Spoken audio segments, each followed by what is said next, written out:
Take a moment right here, feeling like it's out gear. Driving towards the sun with a rose and a gun. Feel the wind in my hair, going nowhere I swear. Like an outlaw on the run, dangerous but it's so fun. Running, running, no. Hold on, don't let go. Running, running, no. Keep running.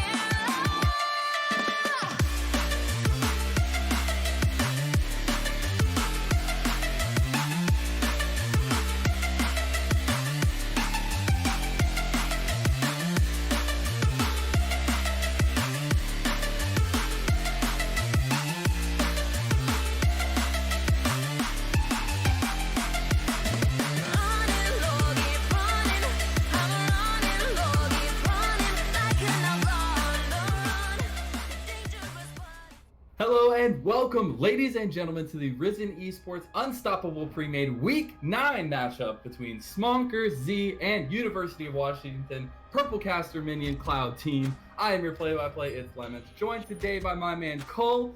The winner of this series will secure first seed, and we couldn't have better stakes on the line here, Cole. Yeah, this is basically a little taste of playoffs before they actually get started. The winner gets a first seed, a bye through the first round of playoffs. The loser, in all likelihood, going to have to play in that first round in a best-of-3, or they'll be at risk of elimination. So both teams have a lot to play for here. You basically get 2 chances to advance past the quarterfinals. So you really want to be trying your best here and making sure that you can get into that later part of the playoffs. We see bans coming in already, lots of target bans. Zyra for Focus, Mordekaiser for Last Path, both champions, kind of these niche picks that the players like. And already picks coming in. Wukong first. Love the cycle. Love it. Yeah, for sure. I mean, Wukong has just been so strong here recently, obviously, since his change up, but really can be a huge first pick, and obviously Smonkerz Z want to pick that up there. Leona going to be the next pickup for at least a little bit of tankiness for their team to start off with, just to see what maybe that can grab for them. And I did want to run through the bans a little bit. We did go pretty quickly through them. So we did see the Mordekaiser, the LeBlanc, the Darius on the blue side. On the red side, we did see Set, Zyra, and Echo. So some very meta picks coming off the board there as well. Rek'Sai going to be the second pickup here on the red side, though. Yeah, that's a little interesting to me. So the nice thing about the Wukong first pick is that you can still flex it. It could be top lane, it could be jungle. It always has that weird flex possibility of going bot lane with something like a Yuumi, where suddenly you've got to worry about that. Mid lane Wukong isn't even out of the question, so it's hard to know where the monkey's going until you get more information. Looks like you Cloud, rather than trying to worry about it, just going to take a strong support pick, deny that from Smonkerz Z, as well as pick up the Rek'Sai jungle. It's been priority. I'm not sure how much I agree with taking Rek'Sai above every other jungler in the game when we see 0 jungle bans coming in. You've got a lot of power picks still on the board. Trundle comes to mind as the kind of thing that you can always pick and he'll just always be successful. But sometimes there's something to be said for comfort, and when not important is a big Rek'Sai player and you don't want to pick the Lee Sin, that's where you can go instead. So yeah, for sure. We did have the last bans of the first, or the last picks of the first phase here for Smonkerz Z. They did pick up Morgana and Kai'Sa. Xayah the lock in here for Gusty, as we're going to go into the second ban phase here. But one thing I did want to point out is the Wukong can go in a lot of different places. But the majority that we've seen, at least recently, and mostly in solo queue, is in jungle. And so I'm really looking for that to be a very strong pick in the jungle if they do decide to bring it there. And one, to see how it can kind of unlock the other pieces of this setup here for them. As we do see the first ban in the second phase on red side was that Fiora, followed by the Kassadin on blue side, and just waiting on that last ban from Gusty here, which is looking like the Zoe.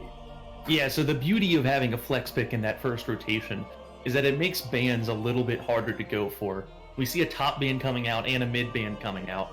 If that's Wukong jungle, then of course those are valid bans, but with that flex possibility, it could be that you try and pinch the top lane, and then it turns out that the top laner's been picked the whole time. It's hard to know as well for Smonkerz Z because no one on their team has a particularly large history on the champion. We don't see any of them playing the monkey in solo queue too often. So that's working well. It's going to be a matter of figuring out who wants to go where. With Maokai being locked in, Wukong actually has a solid matchup into that champion. He can get a Blade of the Ruin King and really make those saplings sad, but we'll have to see where that goes. Yeah, I mean, we definitely will. And Maokai being picked up here by Gusty is going to provide that nice tankiness in the top lane more than likely. I have seen it in the support, but we already have the Leona, so we know where that's going. As the Vigar is going to be hovered here by Smonkerz Z, looking for that late game insurance policy here. Yeah, Vigar's an interesting blind pick mid. It's one of those things that can bring a lot of utility to the table. Of course, you always have to worry about that cage. His E, the Event Horizon, is terrifying. You do not want to walk through it.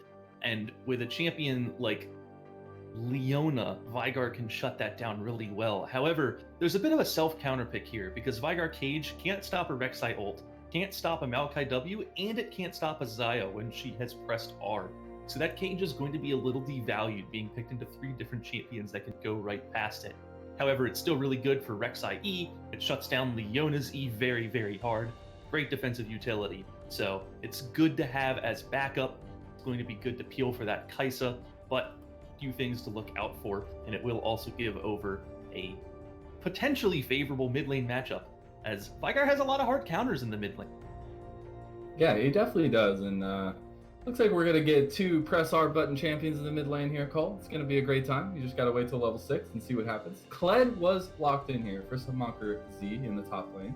So that's going to throw a little bit of a wrench in the works, be able to have a little bit more damage up there into that Maokai. So with these compositions rounded out, I really have to say, we have a lot of strengths and some weaknesses on both sides, but a pretty balanced roundabout draft for either team. Yeah, there's a lot going on here. It's 2 big kind of team fight comps. Like, you've got lots and lots of team fight ultimates. The Kled Charge, of course, one of the most reliable tools for engage in the game. The Cyclone from Wukong, Morgana R. You've got Kai'Sa ready to dive in and follow up on any of that CC, and Vigar can be a menace if he can drop a cage or 2 in the middle of a fight. So Smonkerz Z really just looking to go for those fights. And then Gusty, on the other hand, they've got Maokai, they've got Leona, they've got a Xayah. These are all really strong teamfight champions. Maokai can do tons of zone control with his ultimate ability. You get those roots going out across the ground. And that could be a problem for a lot of these kind of immobile champions on Smonkerz Z, especially the Vigar. It's going to be very easy to get on top of. Yeah, it definitely will be. And you're going to have to time those skills very precisely, especially as the Vigar, looking for that cage, looking to make sure you get the stun landing, but really have a bit of a focus on the bot lane here, as we're going to see a Xayah Leona versus a Kai'Sa Morgana. And honestly, I favor the Kai'Sa Morgana a little bit more. I mean, you can use the Black Shield to stop a lot of Leona's engage, but as well as being able to follow that up with a bit of damage. Xayah is going to be pretty safe though, but Kai'Sa does have a lot of damage once you get those passives off. So I find that that matchup is going to be really a bit volatile, but possibly could be a major point in this game. Yeah, and something to look out for is a lot of times in these Leona lanes, where the Leona support goes in, something you always have to look out for is that once Leona goes in and blows her cooldowns on trying to lock someone down, if that person, rather than going away, actually just dives in past Leona after she's used her cooldowns, Leona isn't really providing much value for the rest of the fight. She can't do a whole lot once her spells are down, and so that Xayah is going to be a little vulnerable. If Morgana can land a binding or activate those soul shackles and get a stun down, if Leona doesn't get rid of Kai'Sa on her own, then Kai'Sa can just ult right past the Leona and go for that all-in onto the Xayah. And I think Xayah is going to have more difficulty surviving with only the Feather Storm to keep her safe, whereas Kai'Sa gets that huge shield, a black shield as well. There's just a lot of ways for Smonkerz Z to keep their bot lane alive in an all-in. And I think Wukong, when they're fighting Rek'Sai, adds even more to that lopsided. The 3v3 is going to favor them as well, so I'd like to see them focusing on bot lane a little bit here. But it's always on a knife's edge. These are champions with lots and lots of damage, lots of kill pressure, and a misstep or 2, one bad trade can skew the lane pretty heavily, and then it can snowball from there. That's something you always have to look out for with a pick like Leona and a pick like Xayah, who both have this CC, tons of damage output. If they get a little bit of an edge, they can run with it. Yeah, I mean, it's going to be something to keep an eye out for, especially. One thing I want to keep my eye out on is I actually haven't gotten to cast a Wukong jungle. I have cast Wukong top since the rework, but I haven't gotten to see a jungle. And it does look like Esports Demo is going to go ahead and try that one out here. Into the Rek'Sai, I do expect to have a little bit of fireworks, maybe early on, both skirmishers looking to try and get a little bit of a leg up for themselves. But we'll have to see how important that is to them and how, if they want to affect a little bit more in the jungle or if they want to wait, farm it out, and try and affect the lane at least. Yeah, Wukong jungle has a lot to offer to it. His clear has gotten a lot healthier since his rework. The fact that his clone can hit in addition to him means that his clone tanks damage and deals damage. It's basically like having a second champion in the jungle doing all that heavy lifting for you. It makes it very easy to clear quickly and healthily. However, Wukong brings a little less utility to the table when he doesn't have his ultimate available. Rek'Sai, of course, has that knockup, and she can bring plenty of single target damage. Wukong really not doing a whole lot until he has level 6 and start casting his ultimate. And those level 3, level 4, level 5 scraps, Rek'Sai likely going to be stronger if she can get the jump onto that monkey, because that knockup is a really great way to initiate a fight and get something going. And a Rek'Sai on top of that Vigar also going to be a problem. Whereas it's going to be a lot harder for Wukong to gank his Syndra. She has Scatter the Weak, and Wukong says, well, crud, you scattered me back. If he doesn't have his E available, then he's just done with that gank. It's definitely going to be a rough time, but a good amount of synergy on these teams. I'm really looking for the Kled to be a significant strength, at least, for Smonkerz. Because you do go up against the Maokai, it's going to be a bit rough for you. You do have that Grievous Wounds to help on the healing on the Maokai, though, and then that matchup can be pretty volatile, at least. And if you can get a little bit of an aggressive lead for Kled, you can go and help out your junglers. Say you see them fighting in the river, or maybe even try and get a gank with your ultimate in the mid lane. So I really do want to see Polar Bear Minion try some of these extra things, not just stay on an island top lane and play it by himself. Yeah, I'd agree with that. And I think the main thing here is that Kled is just much more effective at diving than someone like Maokai is. If Kled can get onto the Xayah, get onto the Syndra, they'll have a much harder time peeling him off than, say, if Maokai dives in, because Gusty doesn't have a ton of damage in their front line. Leona and Maokai both very good at locking targets down, but Rek'Sai's really the only one of the three that's actually going to be trying to put out damage. So if Xayah and Syndra are busy kiting back, and Maokai and Leona are diving in, they're going to struggle to get things done. So while their backline is dying, Smonkerz backline is going to be, I mean, sure, they'll be crowd controlled, but they'll probably survive, and then they might be able to put out enough damage to turn those fights around. I think ease of execution in this one goes towards Smonkerz. They just have more damage in their comp. They have more people with more agency.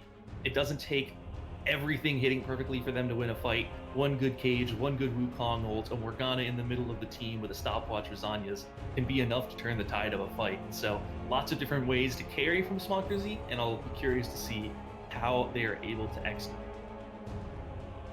Definitely curious, as we are going to send it to a small little break as we go through the spectator delay. Do not go anywhere, because we have game 1 of this best of 3 unstoppable pre-made week 9 matchup of Smonkerz and Gusty. We'll be right back.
Take a moment right here, feeling like it's out gear. Driving towards the sun with a rose and a gun. Feel the wind in my hair, going nowhere I swear. Like an outlaw on the run, dangerous but it's so fun. Running, running, no. Hold on, don't let go. Running, running, no. Keep running.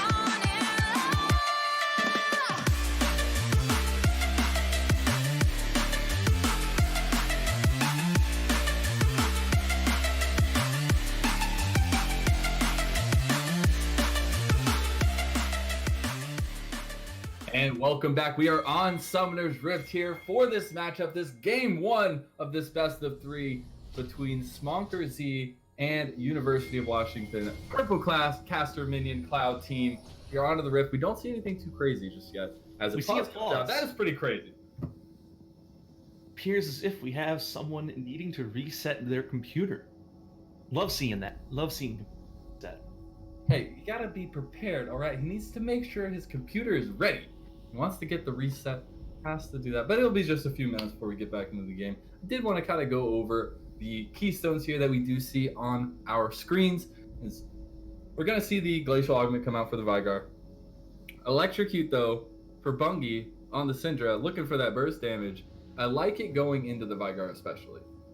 Yeah, I don't see a whole lot of surprises here. Glacial, of course, on Vigar. Always a great way to generate picks and catches. You get the GLP. Twin Shadows is not always mandatory, but it's a great item if you have the money for it or your backs make it a convenient buy. Send out the ghosts, you send out the hose, you drop a cage, you blow someone up.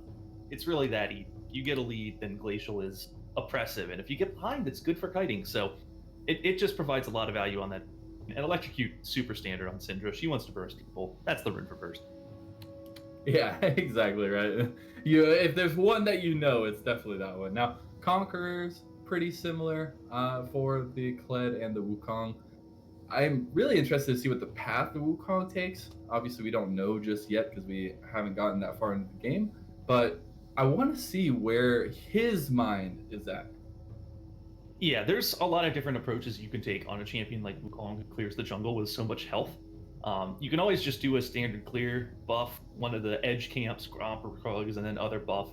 That's always a very valid route at making sure that you get to level 3, you have your experience going, ready to gank a lane and take a crab. There's the start where you can just go to wolves and do them by yourself. It's a little unconventional, but it can allow your bot lane to set up with a lot of priority. It gives a little less information because you don't see a leash happen. Anything's viable. The jungle's open. Do what you want, you know? It's 2020. You can jungle how you want. So I'm actually really surprised. Hey, we all in this for 2020. Do it how you want for what, but there is a meta of some sort. I am interested though that the fact that we do see a lot of professional players taking these solo starts for jungles, and in the amateur scene, at least from my thoughts, I haven't seen that, and it's interesting not to see that kind of transition over. Maybe they're just really stuck in the solo queue ways of leashing, but I want to kind of see like if we are going to see that at some point, and what it does for like the mentality of the teams and especially the strategies in the early game. Yeah, it opens doors, but it closes others. When your jungle is by themselves, then they're a little slower, they're a little less healthy, they're behind on the clear, they have just a little more time before they can get into a lane like top lane with their level 3 double buff gank. You always want to make that happen if you can. If top lane push, the top lane are those people that doesn't actually ward river at 2.5 minutes, then being a little slow can hurt a little some. But bot lane prio is a big deal. Especially in one where level 2 power spikes, Reign Supreme, a level 2 Leona fighting 2 level 1 champions, always a terror. So that's something to look out for. And I actually would like to see demos try and go for solo starts that is bot lane prio and get that level 2. But you know, leeches are nice. They're comfy, they're safe, they make you feel happy as a jungler. I was just gonna say, they feel good. I appreciate you, and I want you to be healthy and efficient in your jungle clear. But then how mad do you get when you don't get leashed, or like they know that they could leash you and you just see them there like, man, I'm not ganking the lane for like another minute. Yeah, that's the kind of gameplay you want to see in the final week of a regular season. Of course. Come on. It's all great. Nah, seriously though, they are gonna go ahead and leash Esports, get that early start for him on the red. It does look like Rek'Sai is also starting the red, so we could see some differing paths if they want to kind of transition into their blue buffs, or if they just want to go for one side clears. Does look like we're getting both blue buffs, so. I would be surprised if there was an invade this early in the game. Neither of these champions is like particularly lethal at level 2 in the enemy jungle. I think in both cases, the fact that someone's teammates will be able to collapse faster given the side of the map that it's on will be the thing that sways the fight more so than the champions that were picked. So you don't really want to be going for anything too crazy here.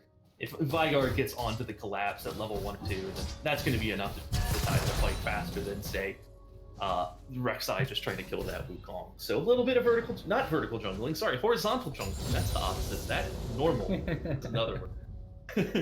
The meta jungle, as they are just farming it away early on. No early ganks to be had just yet. We are going to have level 3s across the board here, but I'm honestly surprised we haven't seen a big engage on the bot side from 2 Hex, 1 Thresh. 2 hooks, 1 Thresh, but we do see an engage in the top side. That's going to be Esports Demo finally making his name known. First blood going over to Polar Bear minion. Yeah, and as I said, that's that level 3 gank at top lane, where the top laner doesn't ward the river brush at 2.5 minutes. You want to get in there, and then you just go. It's that easy. Wukong getting a ton of damage down onto that Maokai. Even I was a little surprised by that. When you get the clone, you're actually able to get the clone on top of someone and use your Q, then you're using that spell twice, and it's just chunks someone. Maokai obviously not going to be that tanky when he starts with a corrupting pot. He hasn't got any items or armor yet. Going to be building that as quickly as possible, but now he's behind and we see him blow the flash, die anyway, and then blow the TP to get back to lane. So he is going to be quite behind in this early game, and into someone like Kled, that is a little spooky. You take the words right out of my mouth. I think that Kled is a scary point of power here so far early on, and you definitely don't want that to get worse. And with the minions crashing into his tower, not doing so bad on farm, but is behind a little bit. Definitely needs to pick it up just a bit on the farm aspect of it, but it's really hard to do as a Maokai, especially when you are down, as we were saying, to the Kled here. But like I was kind of highlighting earlier, I'm surprised that we haven't seen a engage from Leona and Azaya trying to get on. Obviously playing very defensive because of the Black Shield available to the Morgana. So that we haven't had the camera focused the entire time down here, so it would be interesting to kind of see where they lead out here as we get a little bit further into the laning phase. Yeah, the thing to look out for as Leona in that matchup is that if you go in and the Morgana does react in time with a Black Shield, then you end up making yourself look pretty silly. Because you dash in, you go for the stun, and then nothing happens. And you're just standing there suddenly face first against 2 enemy champions with no more cooldown. And that's a problem. So if the Morgana has any kind of reaction, especially given the telegraph nature of Leona E, it can be really bad to just pull the trigger as Leona. So I think you're going to see someone wait, you're going to want to see the Black Shield get burned, you're going to want to see a gank come in to try and get those cooldowns down, and then you'll start seeing things happening. But one thing to look out for on the tail of that top lane, right? Oh, they wanted it so bad. Yeah, Wukong is slippery, man. He drops the clone, he goes Viz, he gets a little dash. Well, he also dropped at like the exact timing that the Zenith Blade was gonna land, and so he got out without even getting touched by the Zenith Blade, and the Zenith connects. So like that was really well played by Esports. Yeah, it's hard to catch Wukong, but as I was trying to say before, demos put on a show of why Wukong W is a useful ability. The TP advantage is probably going to be a big influence on the spot lane. Kled going to be level 6 well before Maokai's TP is back and available again. So you'd like to see Smonkerz try and leverage that into a play bot lane. You drop the charge, you take a dragon, and you can really, really turn that first kill top lane into even more than that if you're able to take advantage of the TP diff. Yeah, we definitely see where this early laning phase is trending towards. You see the power coming out of the top lane here for Smonkerz for Polar Bear minion. And then everywhere else on the map pretty much has a CS lead here for Gusty. And so that's going to be a little bit telling on how we get further into the game, but it can be disrupted at any moment if we get a good game. Yeah, and these leads aren't anything too terrifying. Vigard down 3 CS, almost nothing to pay attention to. Bot lane has a little bit of a CS lead there. You see the Xayah farming a bit better than Kai'Sa, but not by so much that it's concerning, more so just a matter of who's farming a little bit better. I don't think we've seen too much pressure generating a CS difference so much. It's just like the missing creeps. It happens. Just in the top lane, unfortunately. Yeah, Polar Bear Minion has a decent lead over Last Path. Yeah. Get a little bit more for the Tree Man himself, but haven't seen Not Important. We did see him almost get Esports, but the quick feed, as we had mentioned earlier, was able to get him out. But that was really the first big opportunity that we saw for Not Important, and wondering where he's going to try to get in and show himself, as Polar Bear Minion almost has Skarl taken away from him. That was almost a call. Good sapling toss to lay it. Always sad when a second away and see the skill shot coming.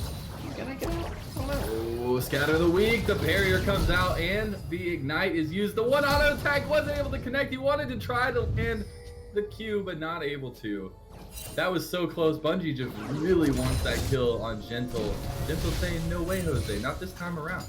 Yeah, and that's a great trade for Syndra up until the point that she burns her flash and doesn't get the kill. Don't walk into the minions. Oh, the Primordial Blast! He knew he had that kill the entire time. As now Cyclone's going to be used here by Esports. He's still putting down so much damage. The second activation is going to come through. Is he going to be able to pick up the kill? Double kill going over to Esports Demo. We see the question mark pings coming in from Gusty already. They are unhappy with that play. Everything that could have gone wrong did go wrong. Gentle perfectly flashes over that dark sphere to make sure that the execute goes down onto Bungie. And then Demos finds 2 hooks, 1 thresh, walking up trying to support that Syndra. Says, hey, you're a support, I'll just go ahead and kill you. And at that point, you got Not Important trying to go in. And it's just too many people, because by then focus is rotated up. Every time an extra person from Gusty showed up, there was someone else from Smonkerz to follow. And they were just a little bit stronger. You saw the Wukong being able to put out so much damage with the 2 charges of his ultimate. And then you see the Morgana finally come in. The Black Shield coming in clutch onto Demo Z so that he doesn't actually get seed by the Rek'Sai knockup. And that's all it takes. Now we have a big lead on the side of Smonkerz. 4 kills to 0, and a mid lane advantage, a big jungle advantage. There we go, the 2 friends wanting to go and get the preemptive engage for Bungie, but he's gonna go in. We do have it. He's not available yet, but they still pick it up. Bungie able to pick up that kill. Unleashed Tower is just now available for him. Definitely wanted that ability a little bit earlier, but still picking up the kill. Yeah, but something to look for right now is that was a Syndra who went bot lane right after coming back from base. So while Bungie was in the bot lane picking up the kill on Dumb Chemist, we actually saw Polar Bear Minion walk into the mid lane and Gentle go ahead and just take a couple plates. So they're able to shove in a few waves of farm and take 2 plates, and that actually keeps the gold lead about the same on that play. It's close to gold neutral. Difference maker here is going to be that wave crashing into the top turret. But the Herald goes down for Demo Z, and Gusty not able to take Dragon off of that kill. So it's an objective difference in favor of Smonkerz, despite the fact that their 80 carry dies. Yeah, about 10 minutes in, you do have a decent lead. Here about 1.7k for the side of Smonkerz, but no Dragons taken just yet 10 minutes into the game. So not a big focus. Rift Herald is going to be used here by Esports in the mid lane. Going to pick up this first tower. They want to try, maybe look a little bit more. Not Important. Going to rush in there and try to get something on a Gentle. Not going to go all the way in, as the first tower did fall in the mid lane. I'm a little surprised that Demo Z and Gentle didn't actually go for the kill onto that Rek'Sai. Using that tunnel to go in, if you just drop the Vigard cage, that Rek'Sai is trapped. You have both your ultimates. You can totally burst for Rek'Sai there. I think they were just a little afraid, but that might have been a mistake. Still, first turret going down, and you see those plates getting taken as part of that play. They come into play, because once those plates are down and Herald gets dropped, that's just a turret. And that is a very early mid outer turret. Bungie over, like, he's really aggressive, and I like it to an extent, but you also get really scared. Like, I'm biting my nails over here, wondering if he's gonna get whomped by the Wukong here, who's shown so much strength already. Yeah, Demo Z. Go Go ahead. beautifully make. Oh, Oh goodness, Gentle, what are you doing to the man? That's twice you killed him with the Primordial Blast, able to pick up that kill for himself. And Vygar slowly but surely gaining some gold and gaining some traction. yeah, and that's what happens when you complete the GLP. With Glacial Augment and that item completed, you step up a little too close, you get slowed, you get stunned, and Vygar just does so much freaking damage at this point in the game. He often has a reputation as being a late game monster, but it's actually around now that his passive gives him more AP relative to any other part in the game. That Vygar is at 190 AP. You can compare that to 115 on that Syndra. He's got nearly double the total just from farming those minions and getting a few takedowns. And that makes a huge difference this early on. It gives him so much damage. And when he's got that ultimate available and he's able to land a W and Q, that ultimate will guarantee a kill every time. Doesn't matter who. Yeah, I mean, seriously, it's a thing to behold. But the one thing I do want to say is that it could be the shoe on the other foot. If Bungie had gotten that first kill, if he'd gotten a little bit of gold, I think that Bungie would have the same power that Gentle has. But because the gold went Gentle's way, he's able to use his burst to just destroy Bungie every time he sees him. And it's going to lead to even more trouble here for the side of Gusty, because you got to deal with that Vygar, and it's just so hard, especially even in the team fights. Yeah, and you also need to be cautious because now that mid turret is down, if you push up to farm in that mid lane, you could have a Kled or a Wukong coming from behind you even. They don't have to worry about that outer turret making a dive a problem because there's nothing there. They can just walk in from the jungle and they can come behind you and cause some serious problems. Oh boy. Yeah, here we go. That's going to be a Soul Shackle. Use Cycle and used a bit early, but got it down. Still, Dumb Chemist able to pick up the kill.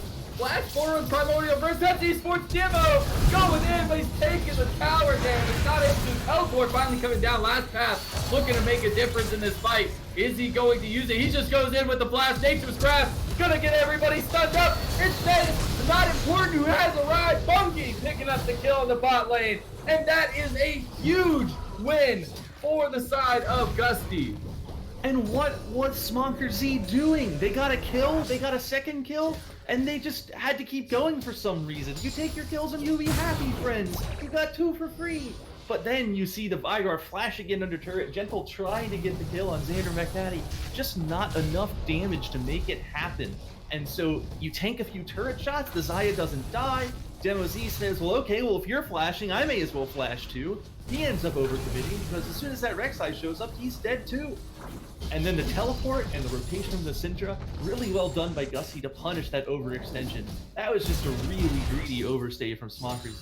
They should have taken what they could get and leave, flashing into turret when all of those collapsing members of Gusty are able to get there. Just way too greedy, and it turns a good thing into a disaster very quickly.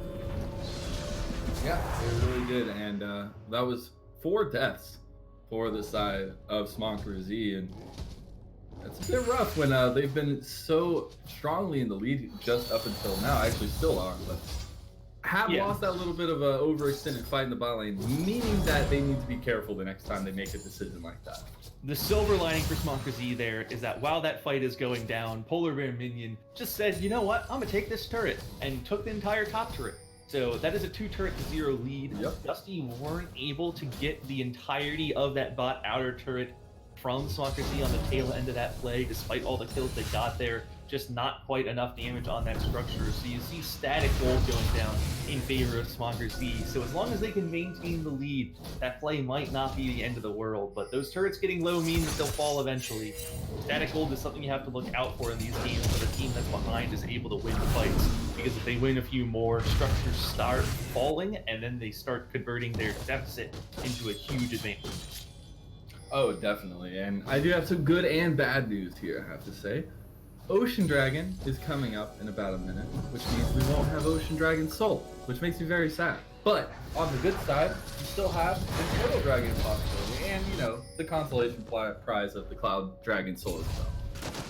Yeah, and we see a second Herald going down. So that's going to be all Smonkerz, no contest whatsoever from the side of Gusty. They're just uninterested in that. And there's enough time to get to the dragon that Smonkerz is probably going to be able to take the Herald and then contest the dragon with time to spare. It's spawning soon, but not so soon. So that's a good call by them to get their recalls off and get onto the map just before that objective comes up. You always want to be there a little bit early so you can test vision and set up for the objective. And getting all those resets off mean that there's going to be no gold in their pockets. They are as strong as they can be because they are anticipating a fight here. Yeah, they are. They 2 hooks, 1 thresh, looking for the engage of the Zenith Blade. Dragon coming up here soon. We do see both teams surrounding the pit to an extent. I was expecting Esports to try and use the Retail's bot, maybe, to get a distraction going for themselves, but not going to use it just yet. 2 hooks, 1 thresh going to get burned down pretty heavily just from the initial trade. Here comes the charge, though. They want to go in as it's on the flank. He might be all by himself. Everybody's now finally joining, but Solar Flare goes down to buy some time. Esports Demo is doing so much. The second activation is there. He is dominating the backline. Feather Recall is going to do a lot there, though, as Dumb Timid passed the flash out, or he was going to die to the Syndra. And now they turn onto the Dragon.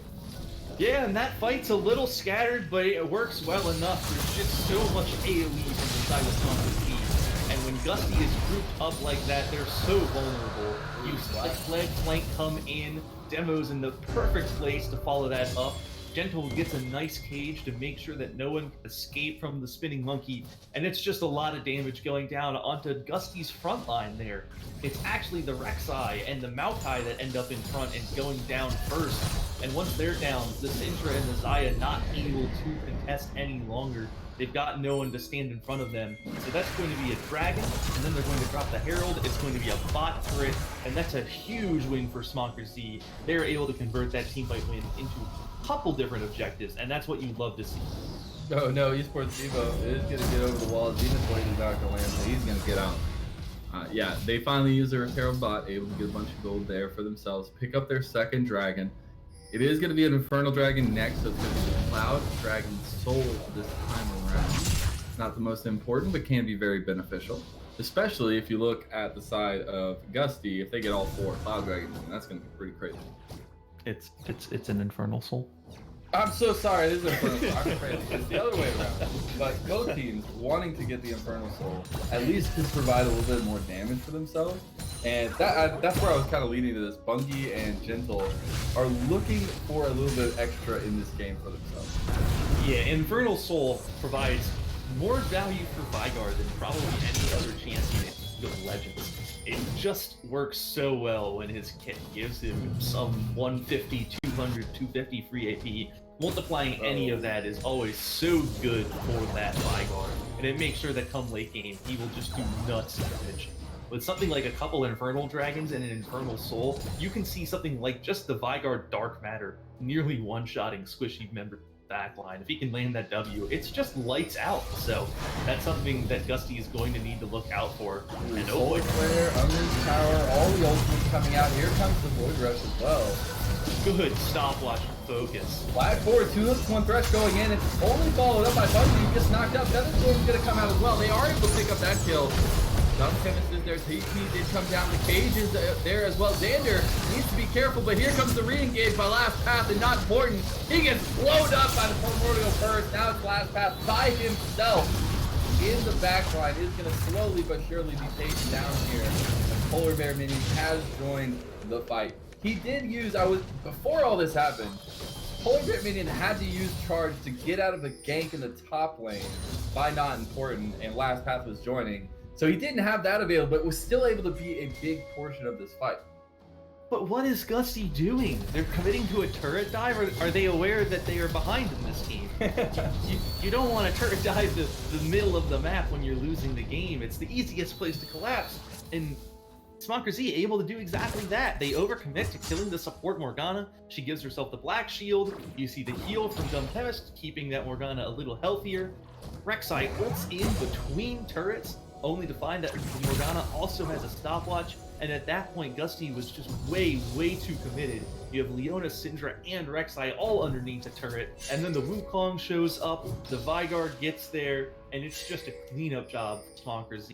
They don't completely wipe the floor, but they get a good trade, and Gusty just way too aggressive there. I'm not sure what they thought was going to happen, but I don't think that was ever a good idea. Yeah, I guess just trying to force something to happen to try to get themselves back in. I mean, they are at about a 5K gold deficit here, and just looking for any way back. Might have been a little bit more than they could, or bit off a little bit more than they could chew, but at least they are attempting something. I don't know if it was the best choice right there, but you do have some objectives coming up. Infernal Dragon, as we had pointed out, about 55 seconds away. Baron is available. I don't expect anybody to start it up, but we could see if the next big fight comes down, who will go to the objectives afterwards. Yeah, proactive play is the name of the game. Even when you're behind, when you've got picks like Syndra, Leona, and Maokai, you want to be generating picks. You want to be finding members of Smonkerz and getting rid of them, because you've got so much single target lockdown. One person oversteps, and you can make sure to take advantage of that. The issue is that when that person is a support Morgana with stopwatch and black shield available, and that Morgana is standing underneath her turret, it's not the person you want to go for. Just if you didn't know, I mean. As we do see some more focus coming around the Dragon Pit here. Dragon in 10 seconds. Both junglers ready, both smites available. It's going to be a 5v5 fight. Just depends who wants to pull the trigger, who wants to start the fight. Yeah, and it's looking like Deja Vu. We see Kled in the exact same position. Yep. Here we go. He's in again very early though. Same thing as last time. He's gonna get burned down here solo. That's Soulflow's gonna lane, but then on the backside of the fight, that Cyclone going big onto the Syndra. Is gonna get burned down by not important though. Dumb Chemist goes into the backline. Might have gone a little bit too far. That is actually going to be a fight going in favor of Gusty. They have to be careful. Last path, one auto attack. He gets burned down. Gentle able to pick up another kill, flashing away, making sure he can get out with his life. But that is going to be the Dragon being started here by Gusty. Nobody. Oh my goodness! Gentle doesn't stop making waves as he gets kill after kill after kill, and then steals the Dragon. Yeah, not important. Had smite available. That's just a whiff. You can pull that dragon out. You can smite it. You can do it slow. There's so many different ways to avoid that steal, and they just don't execute on it. That feels so bad. You see him use the smite on the wolf. It's like a really mad smite. Like, I hate you, wolves. I should have used the smite earlier. Yeah, I don't know what was there. The dragon was getting done pretty quickly. The Xayah was putting out a lot of damage. And not important, doing a lot of damage too. It's just too short a window, I guess, to smite. Something to take note in the future. When you have smite and the other team doesn't, and you're not sure if you're going to secure an objective, just slow it down. Give your jungler more time to get that smite off. Take it from 100 to 900 to 800 to 700, and then smite immediately, because VIRW isn't going to do that much damage. But when you get 2 crits back to back, and suddenly the dragon goes from 1,000 to 250 in half a second, it's just a lot harder to react. And it's an unforced error. There's no reason to need to rush that dragon down. Yet it goes over to Smonkerz, and now they're sitting pretty on soul point. So yeah, they go ahead and use everything here. They are able to take down Esports. They're looking to follow it up. Not important, going to use the Void Rush. Is going to be locked down though. Gentle is on a killing spree, and the kills just keep going to the Vigard here. Polar Bear Minion is going to get a nice engage. That's a beautiful, beautiful killer instinct coming in, but he's going to get blown up right away by Bungie. Carbon burns again with the haymaker, pretty much going in and just going ham, as that's going to be a stun going down. That's going to be all she wrote for this team fight, as that is an ace going over to Smonkerz Z. The Maokai's still alive. Yes, yeah, that's a great fight. Almost ace. Four kills. Yeah, it's a great fight for them. It starts actually in an unlikely way. It's actually Esports MOZ getting picked off. He goes down to start that fight, but he gets the Cyclone off, he gets a bit of damage, and then everything after that is a total disaster. You see, not important, overcommitting, using a Void Rush on a full health Vigard, trying to dive into that fight. That was so close. I saw 90. That was like a way too close than it needs to be. We need to put on a clinic on how to secure right? That's like, do we need to sit down after this? There's like a 15-minute break. How do you smite objective? Still. No, hey, I can feel it. Maybe he has confidence in the team, but we already saw how that bit not important in the butt. So you definitely don't want to have that happen for you. as Esports Demo, who has been doing very, very well on this Wukong so far. Yeah, it's been a little shaky in these last couple fights. That fight around Dragons that Smonkerz lost, you saw the Kled engage, and the Wukong wasn't able to follow it up for a while. It was just a little too far away. It was a little scattered, and he didn't get a whole lot done, so he just got blown up in that fight. And again in that one, getting blown up. But two very productive deaths, you know? Sometimes that's what it takes. You just gotta die, but productively. I'll see you later.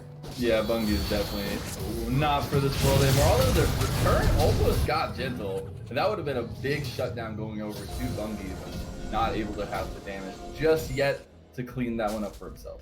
Yeah, it was actually pretty poorly played from Smonkerz. Not to say that it was terribly botched, but they did miss the Vygar E. The Wukong decided not to burn ultimate, and suddenly you realize, okay, well, we're not actually killing the Sentry as quickly because we're not landing our abilities. Maybe we need to drop the Vygar ult and hope for the best. So they're able to recover and make sure nothing too bad happens, but a little bit scary. Still, with Baron up, Vygar's healing up slowly, still has the corrupting potion in the inventory. This is going to be a Baron push for Smonkerz, and we'll see what they're able to do. I say that. What they're able to do is recall. They're able to Oh, we got it off. Oh, no. Oh, no. Well, okay, I get that, though. Because you see the trap go off from the Maokai, you think, oh, they've got to still be there. Because you saw the damage go off, you saw the animation, but they still got to back. So, I feel so bad for 2 hooks, 1 threat. Fortunately, that's a pretty short cooldown. It's going to be back up before it matters, but always just a sad launch the solar flare, and instead you just get a really nice, well-lit view of an empty bush. Yes, it is a wonderful time. And just in case they needed a good exit, get a little flash of light for themselves. We do see Dragon coming up in 5 seconds. Dragon Soul point is on the board. It is in favor of Smonkerz. If they take this, they will secure the Infernal Soul for themselves. And I'm getting deja vu for the 3rd time here with this fight. As actually not, because Polar Bear isn't on the backside, but he doesn't care. He wants to go in anyway. The cage was used early. That is also going to be the nation's draft. Last pass could get stopped up by the Soul Tackles here. Featherstorm has to be used. He's going to get a good recall if he can.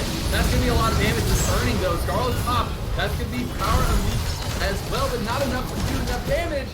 As Dumb Chemist takes down the Syndra in a 2v1 pretty much. That was a triple kill for the Kaisa, double kill for the Syndra, and now it is going to be last half. Can I say it, Cole? It is an ace for Smonkerz. That one is an ace. That's going to be the Dragon Soul. That's going to be a 5 for 2 as well. Even more gold going into Smonkerz's pockets. Maybe not the best approach to that fight. They had Baron. They could have just pushed and used their priority to get the Dragon without the fight. But when you're so far ahead and when your comp is just so good and easy to teamfight with, why even bother? Just roll them over, get the Wukong ult, drop the cage. They were able to disengage away from the Nature's Grasp and the Leona engage. And from there, the fight's just too easy. That's too many important cooldowns that have been burned on doing nothing. So they're able to clean that up. And now that Vygar is absolutely terrifying. That is an Infernal Soul, Rabadon's Vygar. You know how many stacks that Vygar has? 276. That is a 1000 AD Vygar at 29 minutes. Yeah, so the nail might be in the coffin here. And they might be having the hammer, and they're about to smack it in because they are pressing up very heavily. They have Infernal Soul. They have a big gold lead. No Baron to get, so it's just kills that they're looking for. And they're just hanging out in the enemy jungle, just trying to find a pick or so. Yeah, there are ways to end this game that are a little easier than the route we're going. I think by this point, Smonkerz has so much of a lead that they really could be pressing it a little harder and a little faster. But here's the thing. They're not in any particular rush. They have Kaisa. They have Wukong. They're scaling. They have a lead now, but with another couple items in their inventory, they'll have a bigger lead. So they can take it pretty slow. They can afford to sit back and chill. Rek'Sai is not scaling any harder. Neither is that Leona, nor is the Syndra for that matter. She can get some single target burst, but with defensive items coming in, a stopwatch on the Kaisa, Vygar looking like Banshee's Veil might be in the cards. I think it's going to be hard. It definitely will be, and we'll have to see how they want to pull out the strategy. Because right now, just kind of hanging out in the jungle. isn't doing them any favors. They are getting a lot of vision score though, so hey, padding your stats. But they haven't been able to really make any aggressive moves forward at least. I would like to see Polar Bear Minion go to the bot lane, which I believe he's doing now, to get a little bit more slow pushing going for themselves, and he still has TP available. So if they do need to have a fight, they use one of the deep wards that they have, and he can use his ultimate as soon as he TPs in. Gentle, gonna get a good amount of damage on 2 hooks, 1 fresh there, as they are continuing to pressure this red side jungle. Yeah, and that, I think, health bar is emblematic of the power of the Infernal Soul Vigor. That is a tank champion taking 1 ability from a Vigor, and that is pretty much a third of that Fiona's health. So that's something you just need to be a little terrified of, is that Vigor will one-shot and get a couple bells onto them. Yeah, so what's happened here is they see that Maokai is not anywhere nearby. They go all in on the not important. That's going to be Killer Instinct used as well. Now that they have to pick, the charge comes through. Last path has gotten there. Nature's Guy's going to come out. Redemption trying to save as the Feather Storm is going to do a nice bit of damage. It's Syndra on the backside. Going to get engaged on by Esports though, as the rest of the fight is being pulled off from Esports Demo. Going to go down to Bungie. Yeah, a little too hypey out of that Wukong, and the issue there is that that's their jungler, so they get the pick on the enemy jungler, they say, okay, well Baron's up, the Rek'Sai's dead, what can we do? We can Baron. Then Demo says, well hey, I may not have ultimate, and my team may not be on top of me. I'm going for it. Just a little bit of red in his face. He was angry, he wanted to kill that Syndra, but with no ult available and no team to back him up, it's just not gonna happen. Wukong not quite that strong in the 1v1 to be able to kill someone just without his ultimate at all from 100 to 0. So he does throw that a little bit. We just see a 1-for-1 trade. Nothing really comes of it. It buys a little more time. Smonkerz really, again, should be pressing this a little harder. We're taking the red buff. We're sending the play to bot lane. Baron's on the map. You're up 9k gold. You have an Infernal Soul. Just take things. So I've got a little bit of quick math here while you're speaking. Gentle's ultimate before mitigation does 2220 in damage, which is insane. Obviously mitigation is going to bring that down, but that is a ton of health being obliterated with 1 button press, as immediately here Smonkerz started to Baron. Yeah, that is more health than Leona has. Also, that's just Baron. That's Oh, I thought Solar Flare might have taken it. He learned it. He learned it. 5k down, as Gentle is able to just explode Xander MacDaddy, and now they're looking for more. You talked about the Vigor ult damage. That was no ult. That was just QW GLP.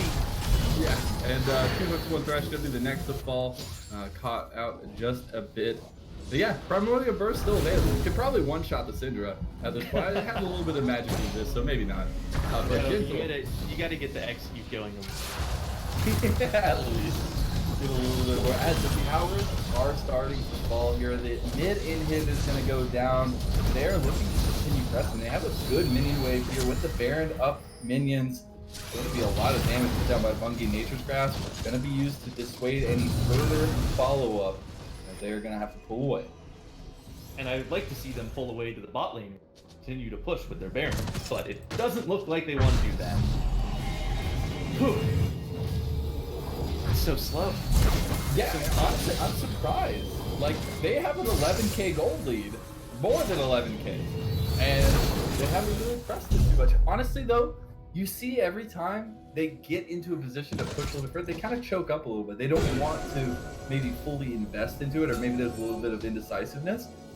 And that's what has cost them so far, because you have one person that wants to go all in, everybody else is pulling away. Yeah, in an ordinary game, this would be a mispositioning error, right? Because you're letting the enemy team onto the Elder Dragon before you can get there. They're so strong they can win this fight anyway, but the fact that they have to face check into it in the first place is just a big disadvantage. Polar Bear Minion doesn't carry. He has the TA available. Solar Flare is going to get a nice group of stuns, but that's a big Cyclone coming through. Xander MacDaddy gonna be the second to fall. Void Rush gonna stay not important for just a little bit longer, as that is a huge teamfight win coming out from Smonkerz.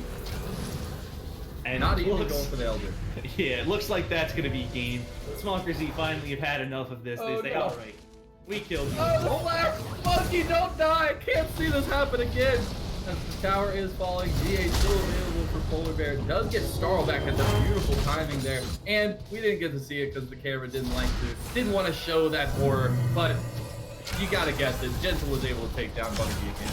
He's got another kill for himself. That is gonna be game number 1, going to Smonkerz Z in a very convincing fashion. 32 to 15 on the show, over a 13k gold lead, and starting off this series just the way they want to. Yeah, and that Vygar was completely freaking massive. That's just the game that a Vygar thrives in, where your team can get 30-some takedowns and he can participate in most of them. Every single one of those takedowns is 5-8. So when you have 27 takedowns, you're getting 140 AP out of just participating in kills. Oh my That's goodness. so much. So I just have a number to throw at you, Cole. I don't know what to do with it. So first of all, I'm going to break it down. You have the 2400 for the Vygar, most damage in the game. You have the Kaisa, who did a good amount on the blue side. You have the Syndra, who did a good about 23.5. Then you have the Maokai, who did 21.2 out of everybody else who did practically nothing. Did more than the ADC. Like, that is just nuts. Yeah, that happens with a top lane matchup where there's side lane split pushing. Maokai often going to just be wailing against Kled, trying his best to kill the stupid Yordle on a lizard. They always trade. They're going to be punching each other's faces. But when Kled has so much health and the ability to remount so frequently, that Maokai damage just doesn't tend to stick. So I think that's where a lot of that comes from. Oh, it's a lot of fluff. I just like to see the numbers. I think it's funny. But we will have to see how game number 2 turns out, though, as we're going to take a small little break while we get that set up for you. But don't go anywhere, because we have Smonkerz Z going up against Gusty.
Take a moment right here, feeling like it's out gear.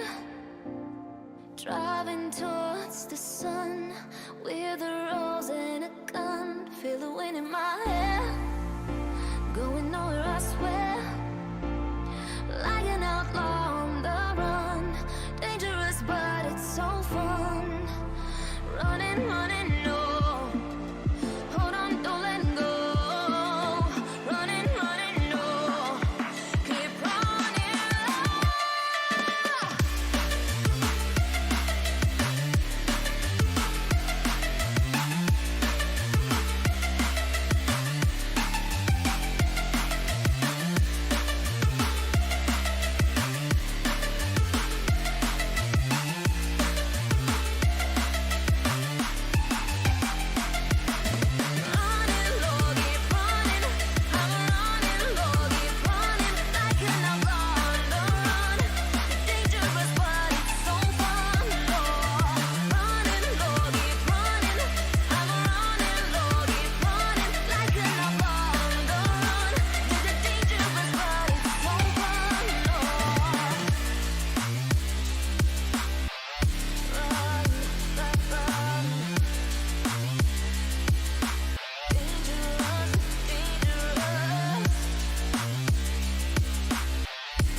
Told my boss that I'm done.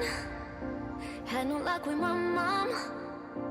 Say, what will you do with your life? You know it's hard to survive. A cigar in my mouth. Maybe guilty but proud. Now I'm an outlaw on the run. Dangerous but it's so fun.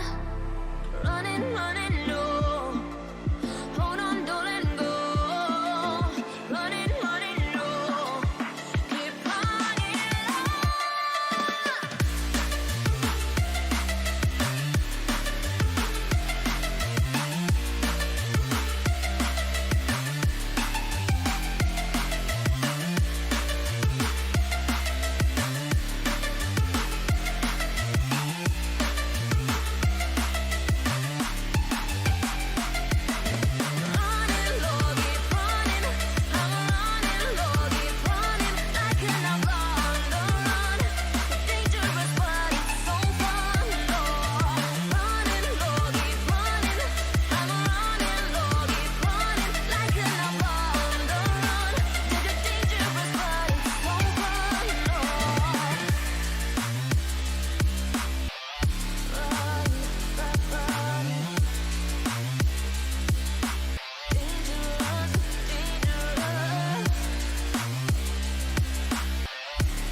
the night beckons while you dream.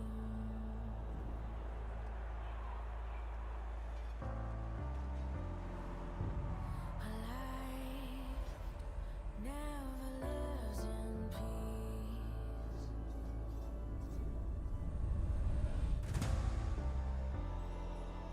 As you stand upon the edge, woven by a single thread, and fate may fall down upon you, while the devil is knocking right at your door.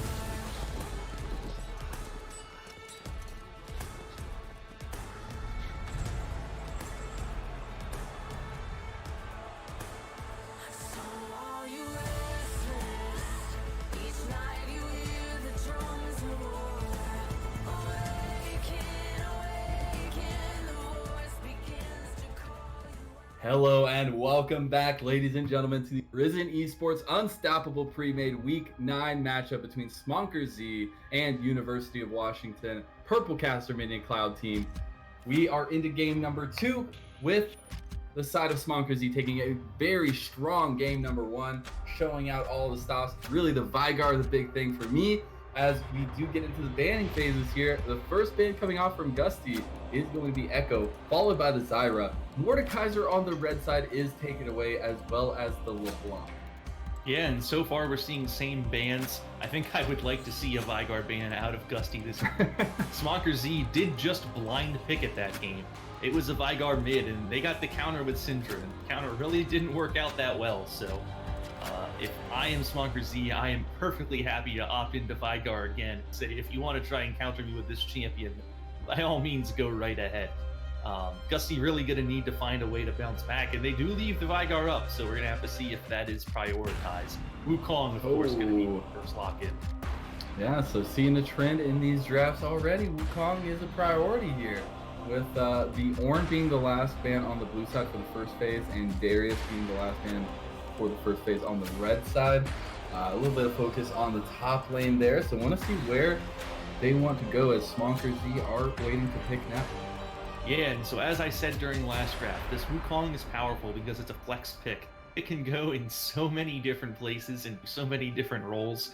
You just can't really draft around it being in any one place. It's certainly strong in the jungle. It's a little less strong everywhere else, but sending it top lane in order to get a better jungle matchup or a better mid lane matchup can be pretty straightforward. So Smonkerz just going to go ahead, prioritize the Xayah. We saw that as prio last draft. So this time, go over to Red again. Led picked up and top. Yeah, so keeping the Kled, taking the Xayah. Love it. The Varus coming through here for Gusty. Provide a little bit of a different ADC on the bot side. Now, biggest question with that is, do you go the more lethality focused Varus or the attack speed on hit version of Varus, as Thresh is going to be hovered here. Could be a very strong combo and is going to be locked. Yeah, and so Varus Thresh is pretty spooky because as soon as one person lands something, the other person follows right up. And 2 hooks, 1 Thresh, unsurprisingly, actually a Thresh player. So that's going to be 2 hooks, 1 Thresh on a champion they're quite comfortable on in a lane with good synergy. The thing to look out for is that trying to go down onto Xayah is a little bit more tough. You see the Chains of Corruption. They can be answered with a Feather Storm. Varus has traded his ult for a defensive ult, but the damage comes in right after, and that can make it a little spooky. And Nautilus is going to provide that kill pressure. Varus being immobile and having no self-peel in his own means that Nautilus can get on top of him. It's another lane where whichever bot lane gets ahead will probably stay ahead. And now we're looking into the ban phase, where Veigar's still not picked or banned. Let's see what happens.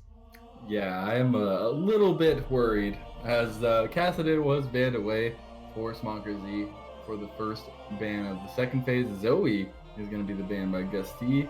And Syndra looking like the ban here. They don't want to give it over to Gusty. Well, at least you know that there is some strength in that pick, even if it didn't shine out in the first game. The thing I said ooh about earlier, the Nautilus with the Xayah into the Varus and Thresh. I think that Nautilus can have a pretty good time if he can land those engages, especially the damage follow-up from the Xayah as well. Yeah, and something to be aware of as the Varus player is that depth charge gonna hit you. There's no way to avoid it. When Nautilus presses R on you, that's just all right. It's happening. I'm gonna get. You just gotta accept your fate and try and be in the best position to make it happen. So that makes their engagement reliable. And yeah, Veigar ban, very very good adaptation from game 1 after it did so much work. Easy. I love that both teams were like, all right, let's do over on mid. Let's get something else go. We don't want these press R champions.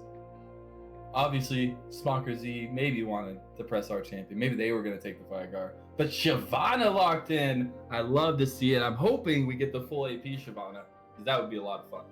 Yeah, full AP Shyvana is fun, and it opens doors for a comp like this, because that means that mid lane can be a whole lot of different things. Shyvana can carry the magic damage torch for a team all on her own. That Dragon's Breath E is an insane amount of damage when she transforms. And it means that the counter pick is going to be held for mid lane into a Cassiopeia. The attack speed, Shyvana is still a possibility. It's a little bit tankier.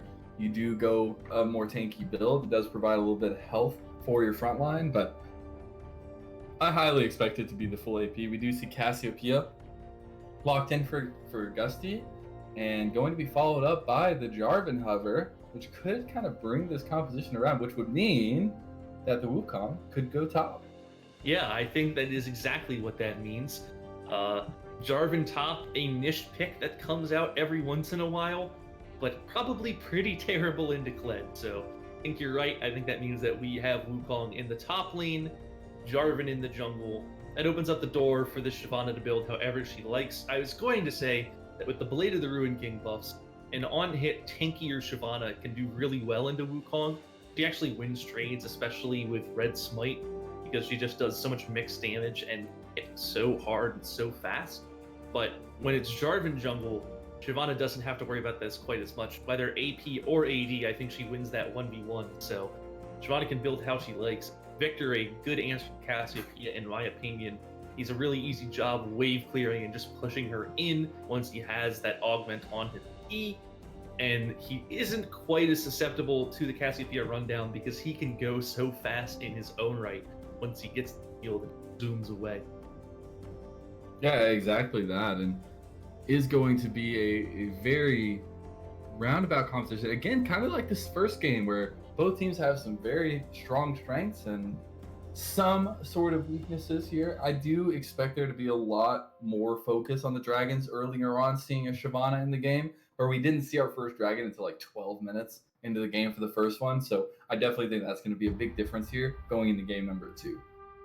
Yeah, and the other thing is that Gusty comp just has a lot more damage than it did in game.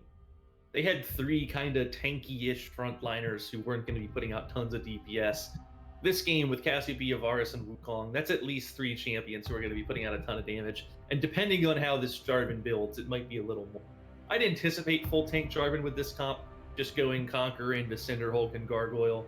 Really good into mobile champions like Xayah and Victor. Xayah not actually able to leave the Cataclysm even with the Featherstorm, I believe. So it makes dunking her pretty reliable. Jarvan just wants to go in and stay alive so that he can go back out. Yeah, and we're going to have to see if that's going to work out for them indeed, as compositions are being locked in for the final positionings here. As we said, we do expect Wukong to go towards that top lane. I want to see, because Wukong had a big influence on last game, and I want to see if this top lane Wukong is, obviously it's going to be a little bit different than having a jungler who is all the way around the map, but you can still be pretty mobile with the Wukong in the top lane, especially trying to get ganks maybe towards the mid lane, or just trying to help your jungler in general after clearing a wave. And we'll have to see how that works out, but really interested in this Kled v Wukong matchup. Yeah, and it's kind of a matter of how long you fight and who gets on who. Wukong, very annoying to lane against with his trade pattern. It can be kind of hard to punish sometimes if he uses all 3 of his spells, goes in, bonks you for some damage, and then suddenly there's clone sitting on top of you and you don't even know where he went to. Makes it hard to trade back in a snap. However, if Wukong W isn't available and Kled is able to land that bear trap on a rope, then Wukong can get yanked back and take a ton of damage from the Kled. The monkey will never win that trade. He just has a tough time. So that's kind of the thing to look out for, is both champions want to do one thing and one thing only, and that's hit each other in the face a lot. And Wukong has an easier time executing, but Kled, I think, pulls off more damage when he can connect. It's going to be a very volatile game. And I think early on we are going to see how the kind of pace of the game is going to go. Obviously, we had such a quick demolishing of game number 1. I hope we don't see the same. I really want to see Gusty come out and throw some punches and not have to play on the back foot the whole time, because you did see moments where they were getting good engages. They had some good ideas around the macro play, but just were so far behind that it wasn't able to be pulled off. And with those flanks especially coming out, it was just a little bit too much for the side of Gusty. So looking for them to change it up a little bit, maybe in the strategy and the communication, and come to game number 2 refreshed and revived. Yeah, I would agree with that assessment. I think we saw them with a stronger overall macro approach to objective contesting. They were often the ones on top of the dragon first. They would deny the vision, get the pink wards, establish control of the river, and then it was just the gold difference that bit them in the butt. Every time they'd get there, they'd be in a better position, and then a very fed Wukong and Vigar would just roll over them and say, well, you know, like, sure, you positioned better, but we're just winning this game, so haha, you lose. I think this game, with their comp, they stand a better chance of holding on. They still have that pick potential, but they've got a harder winning lane in the bot lane. They've got a Cassiopeia in the mid lane, with really good in these river skirmishes early on. I think they also have a little more scaling on their side, so I really like this draft a lot more from them. They're able to get out of the early game without being at a deficit. I really like their chance. Yeah, me too, for sure. And gonna have to see how that one kind of pans out. We do have the one little minute area that we haven't really focused on just yet, and it's gonna be that mid lane with the Cassiopeia versus the Victor. as do have some very strong late game potential coming out of both of those. I do tend to like Cassiopeia a little bit more in the late game, although you get a little bit of equal utility from both of them, especially with the slow field from the Victor and the Miasma from the Cassiopeia. Can be very strong against this composition as well, with the Dredge line and everything like that. It will stop those kind of interactions and the Shyvana and stopping Kled from trying to dash away. So can be extremely useful, but looking for Bungie to really turn it on for them, as they weren't able to really get that rolling on the Syndra the first game. Yeah, I'd agree. You're going to see some pretty reliably connecting Petrifying Gaze in this game. It's super easy to land them on Kled, Nautilus, and Shyvana. They're not really the kinds of champions that want to be like turning around or doing a quick 180 to try and predict and get away from that Cassar. Of course, it's always worth attempting, but with the Nautilus hook, you have to be facing with the Kled R and the charge in, you have to be facing the Cassiopeia. You literally can't turn around if you don't want to. So that means that a lot of the time, if they connect with a hook or a bear trap on a rope and a charge, or Shyvana does the Dragon's Descent, they might just land and end up stunned and taking a lot of damage from Cassiopeia. So, something you need to watch out for. That indeed, as we are going to send it to a small break while we get through the spectator delay, but do not go anywhere because we have the pivotal game 2 coming right at you. Is it going to be Smonkerz Z taking the series 2-0, or will Gusty bring us to a game number 3? We'll have to stick around to find out.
Take a moment right here, feeling like it's out gear. Driving towards the sun with a rose and a gun. Feel the wind in my hair, going nowhere I swear. Like an outlaw on the run, dangerous but it's so fun. Running, running, no. Hold on, don't let go.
Told my boss that I'm done.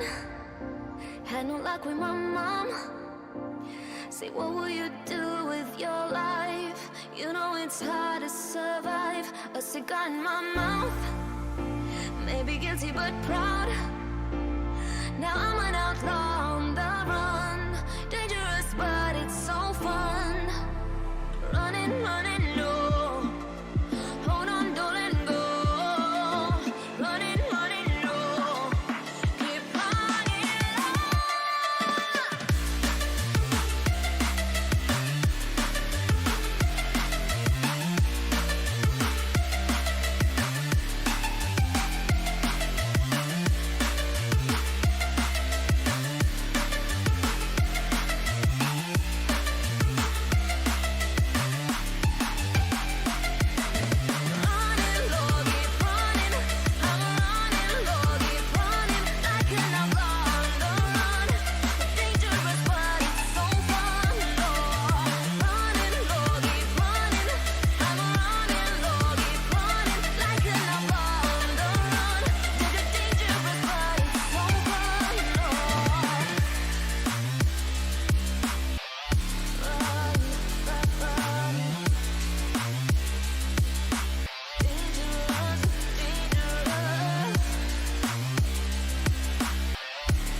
And we are back, ladies and gentlemen, for this Risen Esports Unstoppable Pre-Made Week 9 matchup between Smonkerz Z and University of Washington Purple Caster Mini Cloud Team, or Gusty, as we all know them. We do see a little bit of a sneaky 5-man coming in here, maybe just trying to dissuade a little bit of a engaged 5-man that might have been coming out from Smonkerz Z, but they do have the better level 1 here. The flash, whoa! Going to get the flash out of the ADC. Dumb Chemist had to get out of there, was going to get followed up on.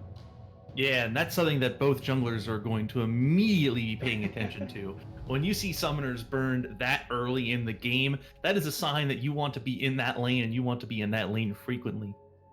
A flashless Xayah with no ult available, that's just pre-fodder for ganks from levels 1 to 5. So I would love to see Not Important padding into the bot lane quickly as possible. You could even go for some level 2 cheese if you think you can pull that off.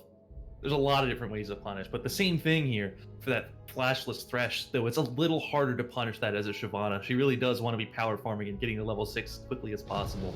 So that trade definitely in favor of Dusty, and good heads up by 2 hooks 1 Thresh to try and trade flashes, because I think that is more advantageous for Dusty here in the early. Yeah, and just the boldness coming out from 2 hooks 1 Thresh. That's the stuff you like to see, especially going down after game number 1. Really being able to try and get your team started early was a good idea. And as we said, here we do see the quick level 2 gank. They have the angle on Dumb Chemist. They know it's the one they need to target. Flag and Drag is going to connect. The Ignite is burning. That's going to be it. First blood going to Not Important. Seen a mile away from Cole. Yeah, and that's just something you need to expect if you are in the bot lane of Smonkerz. When the flash is down so quickly, you gotta say, hey, like, they might try and gank us here. We're kind of flashless already.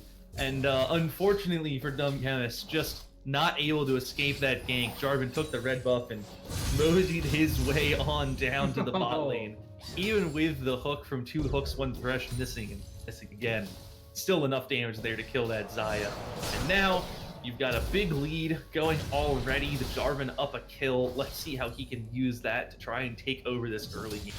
He's not exactly known as being a super powerful early game jungler, but his ganks do have strength, and with extra items, you can get some extra clear speed and get into lanes a little quicker without falling behind. So that's something you want to look for on that Jarvan. 2 hooks 1 Thresh, just flashing his mastery after missing hooks, you know. Just try to play some mind games against Dumb Chemist and focus down there in the bot lane, but I have seen some good mechanical plays so far. Nothing really ending up too crazy. Did get the first kill with that beautiful gank from Not Important. But I did want to kind of go down the keystones here. You do see the Dark Harvest for the Shyvana, which more than likely means the full AP build.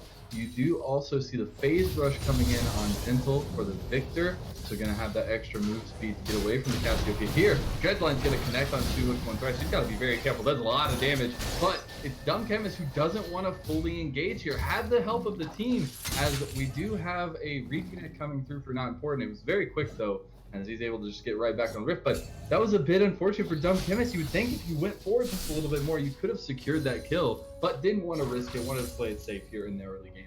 Yeah, I'm not sure that Smonkerz had vision of the Jarvan, so I think that was a measured approach saying, hey, I don't have flash, and like maybe we can kill the Thresh here, but if Jarvan shows up, then this game goes from bad to pretty much immediately the loss. If Jarvan is there waiting for a lane gank and that's a bait, then you do lose the game off that play. That bot lane ends up just getting so far behind, there's no recovering. So I think it's about being risk averse. If things go awry there, it gets ugly. So I respect the kind of caution there. Sometimes that's what you need to do. Big trade coming out in the top lane. Polar Bear minion going ham. Polar Bear, you gotta be careful though. You're on the wrong side of the tower. He's gonna be in some trouble. Decided my eyes. On blue side? I don't know anymore. My eyes, the flashes. Let's help.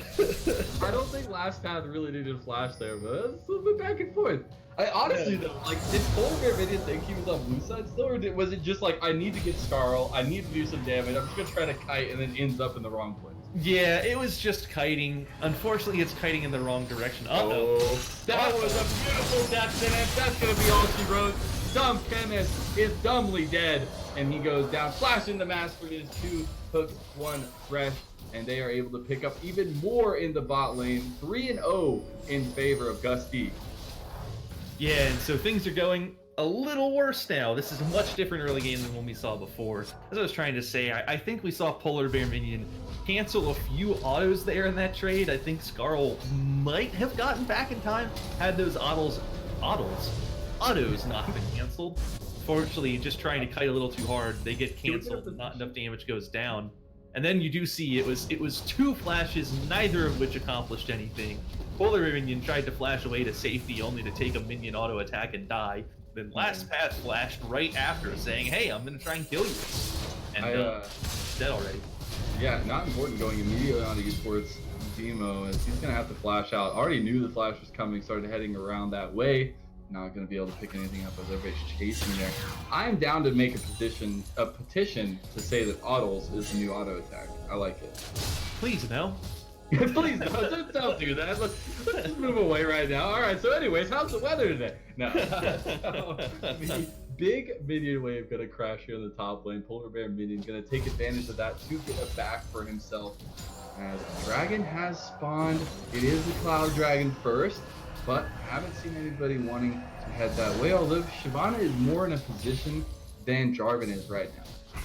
Yeah, and so the Shyvana actually farming a lot more than the Jarvan. And this is to be expected in some capacity. A Shyvana isn't really here to gank early, and the Jarvan who's taking his tour of the bot lane is not going to be able to farm this topside jungle quite as often. So we do see a big CS differential and a 2-level lead in the jungle, and that's a big deal.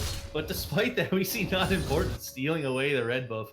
That's pretty bold, but sometimes that's what you gotta do. And the one other thing I didn't get to bring up, but in that early game when the Jarvan got that level 2 cheese off with bot lane, he actually did not take the Jarvan's blue buff. Chose to instead avoid the invade despite seeing the Jarvan all the way down there at level 2. And I think that's a big mistake. You could see this jungle matchup even more lopsided in terms of farm had Demos done that. That's just a big thing that you can do to give yourself a leg up in the early game. And with a level 2 gank, it's the most straightforward punish of all time. You know no one's going to be there. There's no consequences for stealing it. Just chose not to. Yeah, Last Path and Polar Bear Minion are going to go. The AP Shyvana has arrived and just immediately explodes Last Path as he just goes down for the count. That's going to be the Monkey Man in the Death Realm, though. As on the bot side, we did see a nice little engage, but nothing going to come of it.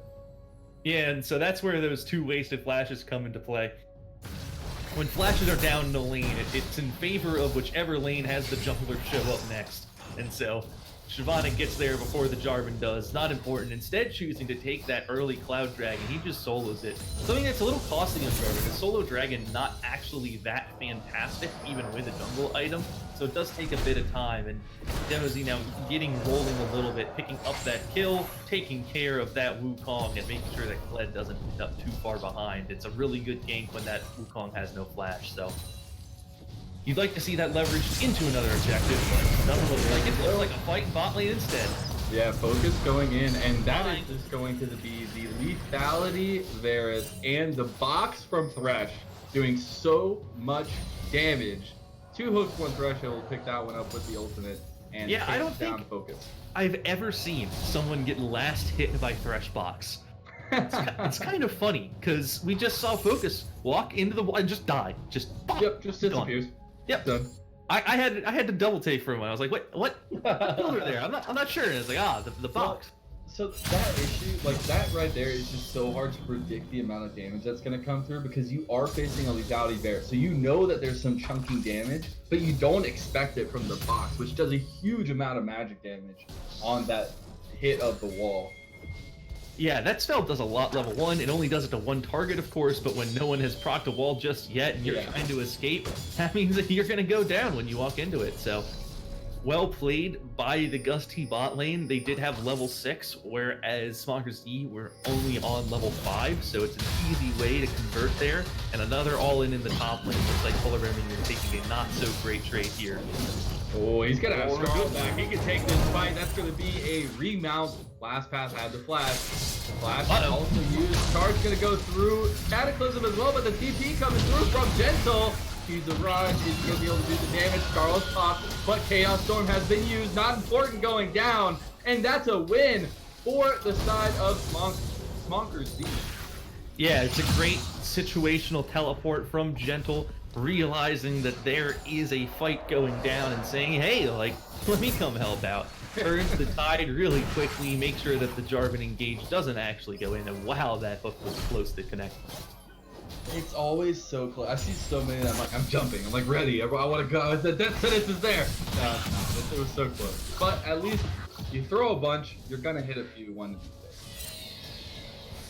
And so this time, that kill actually is going to be converted into objective. We see Shelly going down, Demozy making sure to take care of it now that the Jarvan is dead. No one alive to contest. Victor misses out on a little bit of farm mid lane, but you take that trade. It's 1 kill and a Herald for some mid waves. Not a big deal. Easy go. Nice win from Smonkerz, making sure to get themselves back in this game and make sure they don't fall too far behind, despite the way bot lane has been going for them. Yeah, and one thing I do want to highlight a bit of is the vision game here. The side of Gusty have some very deep vision in the enemy blue side, and they have a lot of control wards across the map. And being able to see where Esports wants to go, where he's trying to influence, is going to help with these decisions, especially as we get later in the game. Dragon coming up in about a minute is going to be important. Yeah, and so right now, this next Dragon... Oh, Flash forward with the play. Oh my goodness, that's going to be 2 hooks, 1 threat. He is a carrying monster. Does miss the last death sentence to kind of put a little bit of a sour note on that engage. But the flash forward with the play into the box, again causing so much chaos for the bot side of Smonkerz, and they pick up another kill for themselves. Yeah, and that's going to be a few plates, and Doe's just sitting there in a bush getting spotted out by a Jarvan flag, because as you said, there's so many wards up there. They know where Shyvana is even when she's not sitting on top of a ward. That cooldown on Cyclone is so crazy. You see another engage here. The Scarl is going to be popped here. Can he do it? He needs to stop walking away. Scarl comes in the last second. The outplay is there. Polar Bear Minion coming in clutch. Not important. He's going to cataclysm onto Esports, who's going to go down next. Flag and drag out. Can Bungie take down the Xayah? That's going to be the Feather Recall, doing a ton of damage. Able to get the trade kill, though. That is a huge one for Bungie. But more gold given over to Dumb Chemist.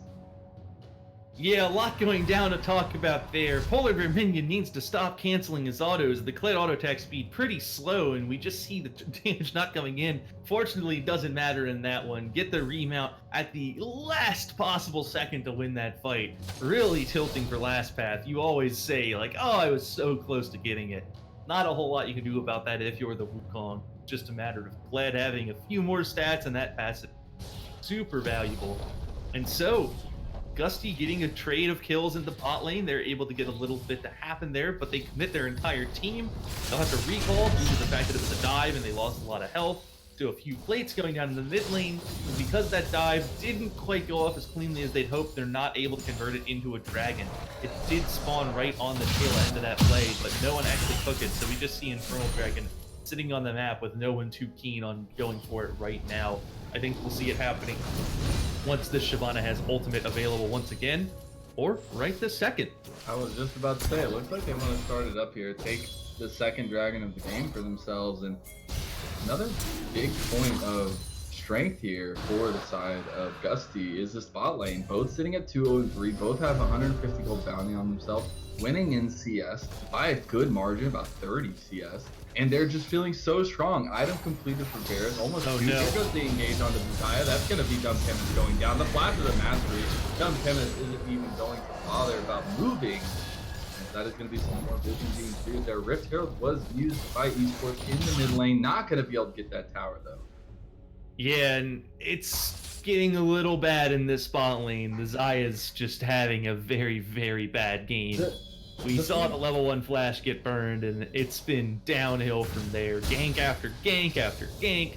Just hooks, Jarvan knockups. That is an 0-5 Xayah. Not having the best times right now, but the game is still relatively close. It's just that the parts of Smonkerz keeping them in it are not the Xayah. And here comes Demos. Oh, no, that feels so bad. You wanted it so bad. He didn't even get the poke off because he didn't use the E. Yeah, not even able to get that. Cataclysm go down gentle. Here comes Esports. Here comes the damage. That's a lot from the AP Shyvana. Chaos Storm was there as well. Now it's going to be the turnaround, though. The Dragon Form is following. That's going to be Xander McDaddy picking up another kill on a killing spree here. Meanwhile, on the top lane, another iteration of the 1v1 between Wukong and Kled. Not going to go either way this time around. But that was a chaotic fight in the bot side. Yeah, it begs the question, what are these teams fighting for? Like, what are they trying to get here? With Dragon already taken, there's no objective to go down. There's nothing really to leverage these kills into. It's just kind of scrapping for the sake of scrapping. I think DemoZ thought that he could kill not important on the Jarvan, wasn't able to quite get the damage there. It looked like Gentle and that Jarvan just face-checked into each other, and the fight broke out, you know? It's, oh, we're fighting? All right, we're fighting. Everyone just gloms on, but it does cost the Shyvana her life, just not quite able to get the damage down, and the collapse was there in time to punish that over-eagerness. It definitely was, and still such a strong Varus. Has finished that 2-item spike. He's 2,000 gold over the Xayah as well, and just really, really strong right now. I'm starting to think where Smonkerz can come back into this game, and so far the only bright point is the Kled in the top side, but is that enough to carry the rest of the team? I do have to say, for one thing, Dumb Chemist has got to be super tilted about this game, and now the charge is going to come out. He's going to go in. Forward Bear Minion is going to be caught out here. This is going to be Starl going down. Mastery flash here again. 2 hooks, 1 fresh. Meanwhile, in the mid lane, not able to get all the way in there, but a killing spree for 2 hooks, 1 fresh as they take down another outer tower up here, attempt to at least. Yeah, and one thing I want to point out is that we actually see a suboptimal build coming out of this Varus. With the Yomus and the Duskblade, that means that he does not have... I'm blanking on the name of it, but it's the item that allows you to clear wards. Very good item. That's fine, Dave. Not going to land as he wanted to. Did land on the focus, but not onto the Shyvana, who was so low. Bungie not able to pick up that kill. But Smonkerz trying to come back into the game here. About a 3k gold deficit for themselves. Definitely need to start focusing on the dragons. You have a Shyvana. You haven't been able to get the positioning around the pit that you want when it spawns or when the fight is about to be there. But you've got to change that if you want any hope of coming back into this game. Yeah, and I think a big part of that is that we've seen Demos trying to get the ults down, try and find productive ways to use Shyvana. And it just seems like every time he's ulted in the past few minutes, it's been for really nothing. Either there's been a fresh lantern, or a flash, or just someone casually walking away from him, or not enough damage. And when your jungler isn't able to make too much happen just because the ults aren't being effective, it's hard to get objective. It's hard to fight around these neutral objectives like Dragon. So now you see Rift Herald going down. That's going to be the mid-outer turret falling. Dusty taking a commanding lead in this game now, up nearly 4k gold. And with this lethality Varus still trying to scale, they are going to be menacing in this mid-game. They've actually got a really commanding lead. Yeah, they really have been, and looking to further that here. Esports demo gonna miss the fire. Is able to hit him one time though. Does a ton of damage. Not gonna be able to follow it up. Wukong is too quick unless the charge is not available for Polar Bear Minion. Although you know he wanted to spam it. He was probably smashing that R button just in case. Well, here's the issue in the timing of that gank. Is you just showed your jungler and your top laner topside. Your top laner doesn't have teleport, and Dragon has spawned. Free Dragon. That's the third Dragon. That's gonna put side of Gusty on Soul Point. It is gonna be that ever so loved Ocean Dragon Soul this time around. I got it right, Cole. Has able to see a beautiful little gank on the top side. That's gonna be a huge win actually for Polar Bear Minion and Gentle, who are able to take this top side tower, get a little bit more gold for their team, and try and head back and defend because their bot lane is under some serious pressure. Yeah, so all of that play, it's a little bit of unawareness of the current state of the map. When you're already down 2 dragons, that gank, there's nothing that you get from that gank other than a kill. So even in a best case scenario where Demos is able to get that kill the Wukong, like you kill him and then you lose Dragon anyway, and I just don't think that trade is worth it when you're already down 2 dragons. I think you need to say, like, okay, like if Wukong's pushing top lane, we just gotta let that 1v1 go. Kled can probably stop the teleport, so we just gotta 4v4 on this dragon if we don't want to give it up. But instead, it seems like Smonkerz make the call, like, let's go top lane. Either they made the call to give the dragon entirely, or they just forgot about it. Either way, at least they were able to get something out of it. You get a kill, you get the top turret. It's something for your troubles, you know? Maybe you don't get the big objective that you'd like to have, but at least you get something. And that's a big part of staying in games. Wow, that's a little Gentle. Oh no, Gentle. He's gonna get burned by the red buff. Is it gonna be not important going down as well though? Trade kill over to both sides, at least one going to Gentle, who really needed that extra gold in that aspect. But yeah, I mean, you think about it, once they get the Dragon Soul, if they do, you really have a lot less options here for Smonkerz because of that regen, because of that healing, and you're still dealing, as you have pointed out, this lethality Varus. And it's just so strong. The chunk health that comes out whenever he hits you with one of his abilities at this stage with a couple items is a lot. And you see the poke going down as well. It's just so much. Dumb Chemist is going to have to back here and not be able to get possibly a wave of minions, maybe even more. Yeah, and the other big issue here is that the answer to lethality Varus is often something with Stan. You see Enchanter supports getting picked into it a lot of the time. Something like Yuumi or Sona or Nami. Sona maybe a little less often, just he really requires a lot more team setup to succeed. But we have seen things like Yuumi and Nami being picked as an answer to the Varus just because they have heals. He does have charge available. Didn't want to commit. Actually could have had that kill more than likely, but just doesn't know where anybody else is in the map. As they have started a Baron, and that's where they've been.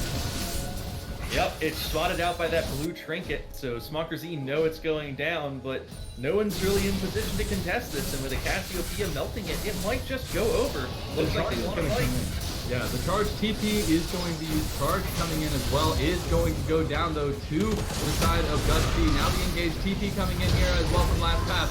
Full engage. Shyvana is there as well. No damage has gone down yet, but here it goes. We've got the engage here. It's last pass on the backside. It's Polar Bear Minion on the other backside as he gets blown up, but it's going to be kills for kills. Beautiful petrifying engage, but it's not going to matter. The team fight goes in favor of Smonkerz. What is this? This is crazy! I mean, they just took the Baron and then they fight. And Smonkerz just had the damage. Their backline able to survive. Last path not quite able to find the Cyclone. And with that, Dumb Chemist and Gentle just able to put out the damage. And Demos in the front actually landing so much poke with that Dragon's Breath, poking so hard, getting so many big chunks. So that's going to be a 4 for 2 in favor of Smonkerz. They lose the Baron, but they win the fight. And now that Baron is only left on one member of Smonkerz Z, or not Smonkerz Z, on Gusty. It's just the Wukong, so if Smonkerz Z can take Last Path out, then that Baron's gone already. However, we're going to have another fight super soon because Soul Point is on the map in less than 40 seconds, so this game is suddenly ramping up quickly. We'll see what happens in this fight. Lots of summoners burned, ults coming off of cooldown right as this objective spawns, so it's going to be interesting to see. It definitely is going to be. Big fight on the horizon, last one going in favor. Now it's going to be a catch out, and that's going to mean all she wrote here for this fight more than likely is now it's going to Esports Demos waiting to take a little bit more focus. Going to pick up that kill, not so important, not able to take the Lantern. That's going to be a trade of a mid laner for a jungle with the Dragon coming up. I prefer taking the mid laner death. Yeah, so with no smite, this Dragon is a little more complicated. That's a complete whip. No! Oh, he could have gotten out, but he goes down. That's going to be a beautiful feather storm coming through. But the lethality, Baron, is too much! That's so much damage. That was almost half her health. And now it's going to be the Dragon Soul point, or the Dragon Soul being picked up here for the Gusty, slowly but surely. And honestly, didn't go their way at the beginning, but they went out at the end. Yeah, so that's what we've seen now is they got control of the river. They did it a lot in game one where the Dragon was up and they said, well, we want to get control, we want to be in the area, we want to be the ones in charge of it. And last game where they were down by so much gold, Smonkerz Z could just walk in and fight them. This game, when they're not actually winning by so much, they're not quite able to pull it off. And as it turns out, face checking is hard when your Victor's the one doing it. He goes down and then you're fighting a 4v5. And though the Jarvan gets traded, Demos was chunked so hard from that he just had to go back to base. And then it was a 3v4. And Focus just going in a little too eager there. 2 hooks, 1 thresh, whiffed really hard, dropped the box in an ineffective place. And Focus said, well, hey, you dropped the box, I'll hook right into it and take a ton of damage. And made that play look a whole lot better. And then it was downhill from there because with the Nautilus taking damage, then it's 4-on-2. And that poke from Varus onto Dumb Chemist, way too much. You couldn't even get away from that. That poke is so far away and it travels so fast at you, juking it's nearly impossible if you don't see it coming. So I know it's going to sound like it's all part of the script, but I think you got to ban Thresh from 2 hooks, 1 Thresh. This man is unstoppable. He just lands these hooks like crazy. His boxes have been getting kills all game. He has just been turning it on. And both of those fights just now that we had were started by a hook from 2 hooks, 1 Thresh. Yeah, and Gusty's bot lane has been massive this game in general. I think that level 1 is so big for them. Yeah, here goes another engage though. Hook for Fresh goes in a bit early here. Featherstorm's gonna come out, but a lot of damage going through from Bungie. The tower's gonna fall now. Chaos Storm is still ticking, but it doesn't matter. That's Xander McDaddy able to clean up with the help of Bungie, who picked up a triple kill in that. Yeah, and that's just a clean dive right there. It's the Wukong and the Jarvan working together. Last Path actually unscathed from that fight. And it's just too much for Smonkerz Z to be able to handle. When all of these divers get onto the back line, and there's a Varus from a screen away firing a ton of damage in support of it, there's not a whole lot you can do. They are able to get the Jarvan when he dies on top of them, but that's all they're able to do. They just cannot survive against all of these threats getting into their faces. So that's going to be the inhibitor. That's going to be another team fight in favor of Gusty. And because they've got the Ocean Soul, they're just healing up so much as part of these fights. It makes them so hard to deal with. It really does. And you see the push coming down on the bot side. A big minion wave, but they're going to go ahead and back off of it and get a nice reset there. They do have top and bot pushing, so that means that they did buy themselves a good amount of time while the enemy team does have to go focus on those waves. But Baron is coming up, and you've got to be careful of them starting it up with the amount of damage they have. Yeah, and I think we're going to see Gusty do what they've done around these neutral objectives again. It's knowing full well that that's the big thing on the map. They're just going to go try and set up shop in the river, deny some vision, put themselves in a position where they force Smonkerz Z to face check if they want to try and test or even observe the Baron going down. And with that, it's just going to be so hard, because now with the lead growing, with almost 4k gold and so much pick potential from the death sentence, from the chain of corruption, Smonkerz Z are just going to have to be terrified. They don't see hardly anything in this river. They have one ward, but other than that, it's just blind to them. And what do? Do you actually just face check? It looks like they're going to let the sled do it, and this is just Baron for Gusty. Yeah, it's going to be a... Oh, that was so close, though. He's still trying to get in there with the fire breath. Not able to. Cataclysm coming through, though. It's a bit overexpensive. It's not important, just wanted to go in for some reason, but didn't get followed up by the rest of his team, then had to back off. Meanwhile, Kled has been pushing the bot side, and almost, or actually at the end of towers here. We're going to have to see, though. Ooh, that was a close test. Yeah, so that's just Baron. Smonkerz Z not able to contest. They didn't have the vision set up. They didn't have the priority necessary to get in there, so they just have to give it away. And I think the only redeeming thing for them is that not important getting a little too hyphy on the backside. Goes for the flash ult, going way out of reach of the rest of the team. Having to get out of there really, really quickly. Very lucky he didn't die there. I'm actually surprised he didn't go down. The Lantern coming in clutch to make sure that the Jarvan didn't go to his death in that gate. But all Smonkerz Z able to show for that is a bot turret. They're falling further and further behind. This gold lead graph, I would love to see it. It's been all over the place. It's probably like your favorite roller coaster. It probably has the same sketch outline as we've seen the gold lead go within 1K to back to almost 5K to or more than 5K. So the fact that Smonkerz Z are still in this game is actually a testament to their style here so far in this series. But you are on the back foot. You do have to play extremely defensive, and I feel like it's slowly but surely going to end up in at least the favor of University of Washington.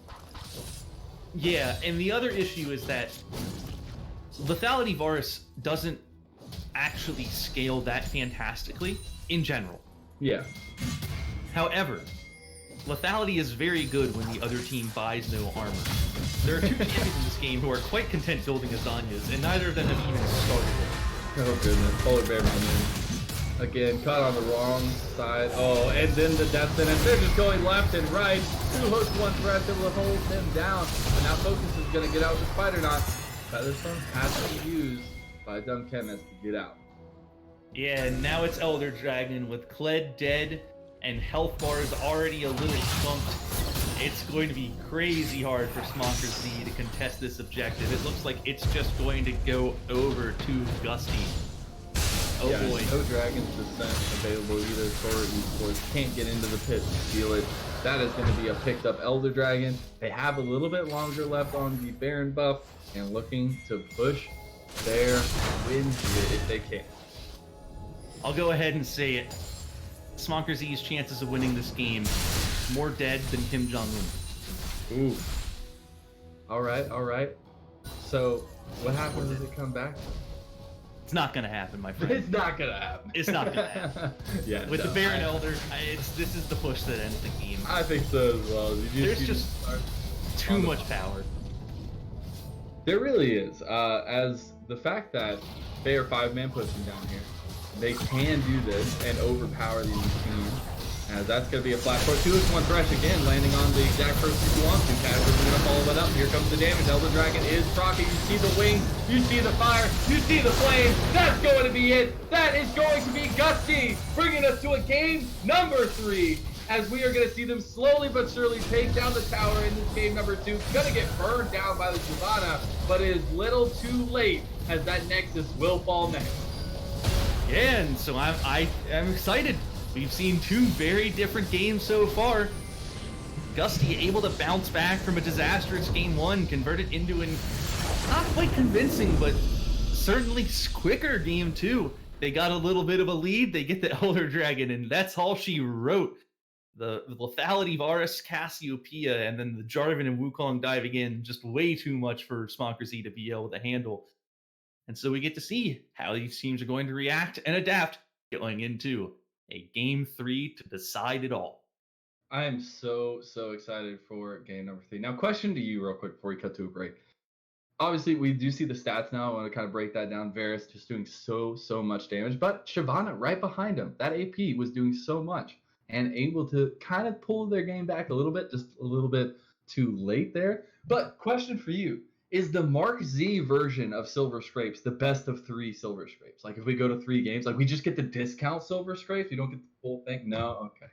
All right. Well, I was our just that producer has informed us. No. He said, "No way, Jose. Get out of there." I'm gonna go ahead and send it to a break and go smack myself a couple times. Be right back here in a couple of minutes, though. We have game number 3 coming right at you.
Take a moment right here, feeling like it's out gear. Driving towards the sun with a rose and a gun. Feel the wind in my hair, going nowhere I swear. Like an outlaw on the run, dangerous but it's so fun. Running, running, no. Hold on, don't let go. Running, running, no. Keep running.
Told my boss that I'm done. Had no luck with my mom. Say, what will you do with your life? You know it's hard to survive. A cigar in my mouth. Maybe guilty but proud. Now I'm an outlaw on the run. Dangerous but it's so fun. Running, running low. Hold on, don't let go. Running, running low. Keep running low.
Hello and welcome back for the final time here to Risen Esports Unstoppable Pre-Made Week 9 matchup. We have Smonkerz versus the Purple Caster Minion Cloud team.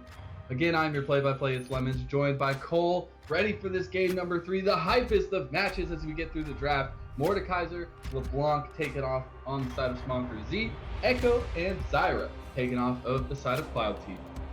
Yeah, and we've seen a couple power picks come out of this series so far. Wukong has been picked up as first pick blue side both games. Looks like we see an adaptation here with the Wukong ban. No more Monkey today. He has won both games. It's going to have to be a different first pick.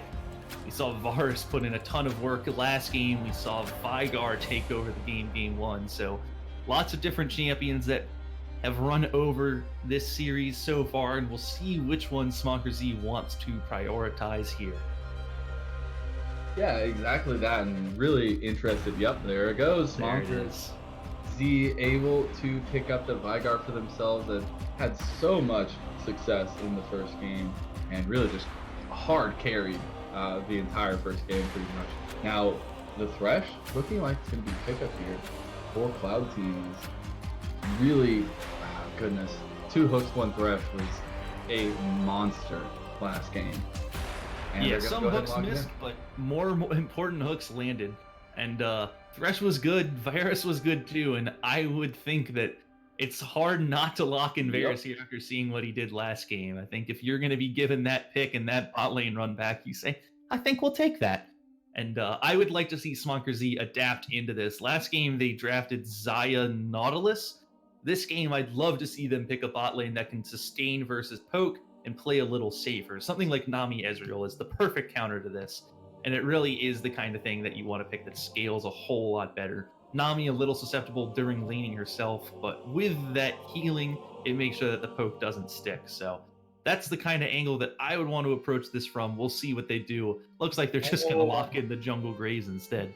My man Graves has made it into the draft. Love it. I've been playing a lot. I used to play a ton of him in the jungle, and in actually ADC back in the day, if anybody remembers. But obviously a lot of people do. But now that he has found some significance in the jungle, it is just so much fun as a player of it, but also as a person that watches the Graves, because you have so many options and you can provide that extra damage for your team as well. The Morgana is going to be the lock-in here for the 3rd pick for Smonkerz, as we do have a hover over the Cassiopeia for Cloud team, and I have to see if they want to lock that one in for themselves. Yeah, and I'm going to say it again. I'm really not a huge fan of the Morgana into Varus. I think she does have a place. The Black Shield is very good into Thresh. Denying the death sentence by saying CC immune is always extraordinarily useful. But the issue is that Black Shield cannot protect you from the Varus poke, and it cannot sustain you back up. With no healing, that means that poke is going to be sticking more often than not. And with a squishy jungler like Graves, a squishy mid laner like Vygar, Morgana not being particularly tanky himself, Lethality Varus is looking like he's going to have a field day, because anytime he hits anyone with one of those piercing arrows, that's just going to chunk them, and they are not going to get that health back. Yeah, it's definitely something to watch out for. Kai'Sa was the ban here in the 2nd phase, the first ban for Cloud team. It's going to be the Jarvan hovered here to ban away, so trying to limit that jungle pool just a little bit more against that Graves. And see what they want to ban out here for the last ban on the red side. It's going to be the Kled. Can't deal with that anymore if they want to pick it up. Not even leaving them the option to, as now we're waiting on Smonkerz to see how we're going to proceed in this draft. Yeah, and banning the Kled I think is a good adaptation. We saw it do a lot of work last game. Polar Bear Minion got a couple solo kills, was really one of the bright spots in an otherwise kind of tough game for Smonkerz. So forcing him to play something different than what he's been on these last 2 games, always a good idea. Let's see something else for a change. Ooh. Juani ban. Did out of left field here. Not something we've seen in the series so far.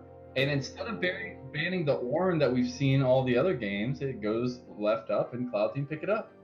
Yeah, and Ornn, as you know, as everyone knows, pretty strong. Gets to late game. Gives some items out. That's just hard to deal with. Looks like the counter to that is going to be Fiora. And it's an interesting dilemma because Ornn is such a priority pick that you have to take it unless Smonkerz Z is going to get it themselves.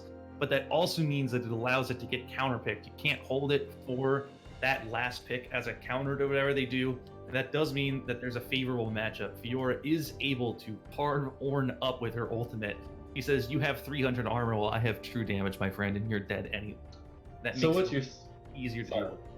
I'm so sorry. What you're saying is Smonkerz Z have made the ultimate big brain play and banned out Sejuani, a ban that we have not seen all series long, for the third game to make them pick Ornn so that they can pick Fiora.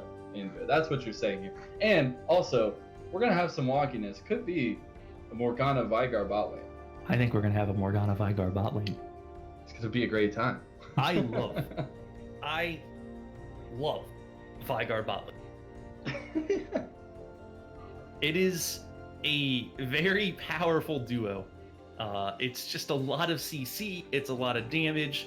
Morgana really helps back up Vygar. She covers for a lot of his weaknesses. He's immobile and prone to getting locked down. With a black shield, that's no longer the case.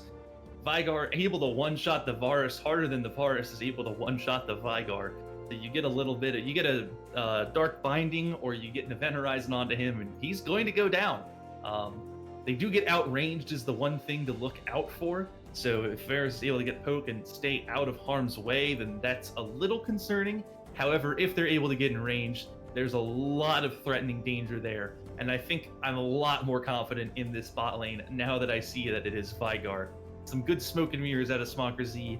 It's unfortunate that the Cassiopeia probably still fine into Zoe. He's actually able to throw the miasma onto wherever Zoe blinks from and get a whole lot of damage down, which makes it a little hard for Zoe to be going too crazy. But it's a fine lane matchup. It's a good pick for Gentle. And we're going to see how Smonkerz Z are able to do. They've got a ton of damage on their team comp. It is basically just 5 damage dealers, whereas Cloud Team have that tanky Ornn, a Lee Sin, a Thresh support, and then only really 2 main DPS threats. And Varus, if he's going lethality, not really going to be pumping out DPS anyway. So, yeah. I really have to say I like the Lee Sin pickup here as the last kind of rounding it out. Do have a lot of mobility, a lot of kill pressure in that Lee Sin. I am a little bit worried with the amount of AP on the side of Smonkerz Z, although they do have so much lethality and so much damage. It is going to take a little bit to ramp up for them, especially with the way they pick their composition. And you've got to be sure that Lee Sin can't take advantage of that. Yeah, I would say that the champion you'd be most concerned about stacking magic resist is the Ornn, right? Because if Ornn stacks a ton of magic resist, he does get kind of hard to kill. However, the insurance policy there is the fact that he's going to be laning against a Fiora. He's going to be split pushing against a Fiora. And if Ornn disrespects the Fiora and goes for an Abyssal Mask and an Adaptive Helm, then Fiora is going to melt him like warm butter. He's going to end up just dying over and over and over and over again because he's not going to be able to get away from her if he itemizes poorly. He's going to have to go for armor, and that means that these mages are still going to be able to do it. Looks like we might have had a little bit of a issue, technical drafting issue at least, but definitely going to get right back into the draft here. But yeah, I'm really excited to see Smonkerz Z's composition come to life on the Rift because this is all you got. I mean, this is the last game. This is what qualifies you as that first seed if you win. And both teams sitting at 7-1. You don't want to tarnish that record anymore going into the playoffs. And so everything on the line with this game 3. What's gotten us here is a big roller coaster, as game 1 was a stomp. And game 2 was a little bit more back and forth, but finally going in favor of Gusty. And now we have reached a very crazy draft in draft number 3, where we are going to see some extreme fireworks on the Rift. Yeah, there's a lot going on here.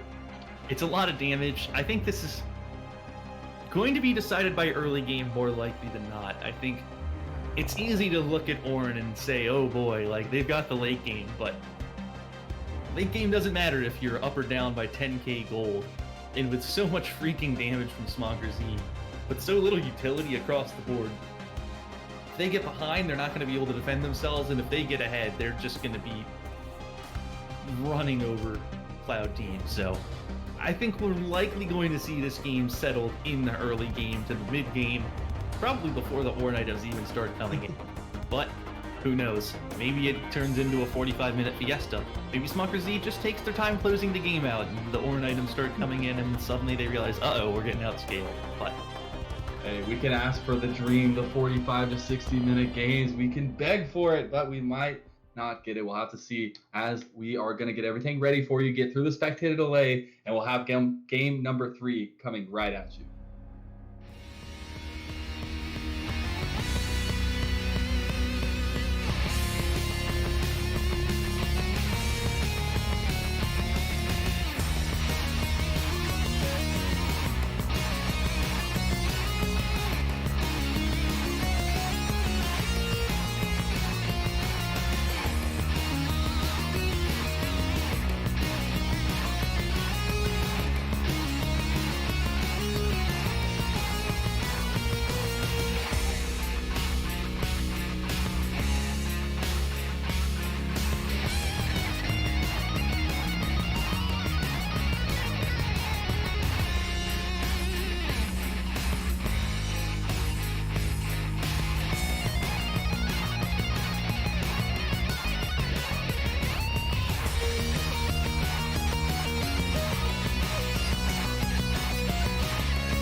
Take a moment right here, feeling like it's out gear.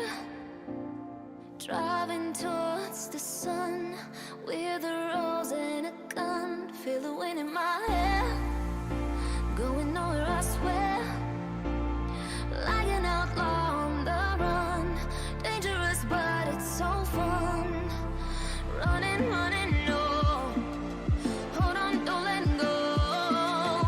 Running, running, no. Keep running.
Told my boss that I'm done. Had no luck with my mom. Say, what will you do with your life? You know it's hard to survive. A cigar in my mouth. Maybe guilty but proud. Now I'm an outlaw on the run. Dangerous but it's so fun. Running, running, no. Hold on, don't let go. Running, running, no.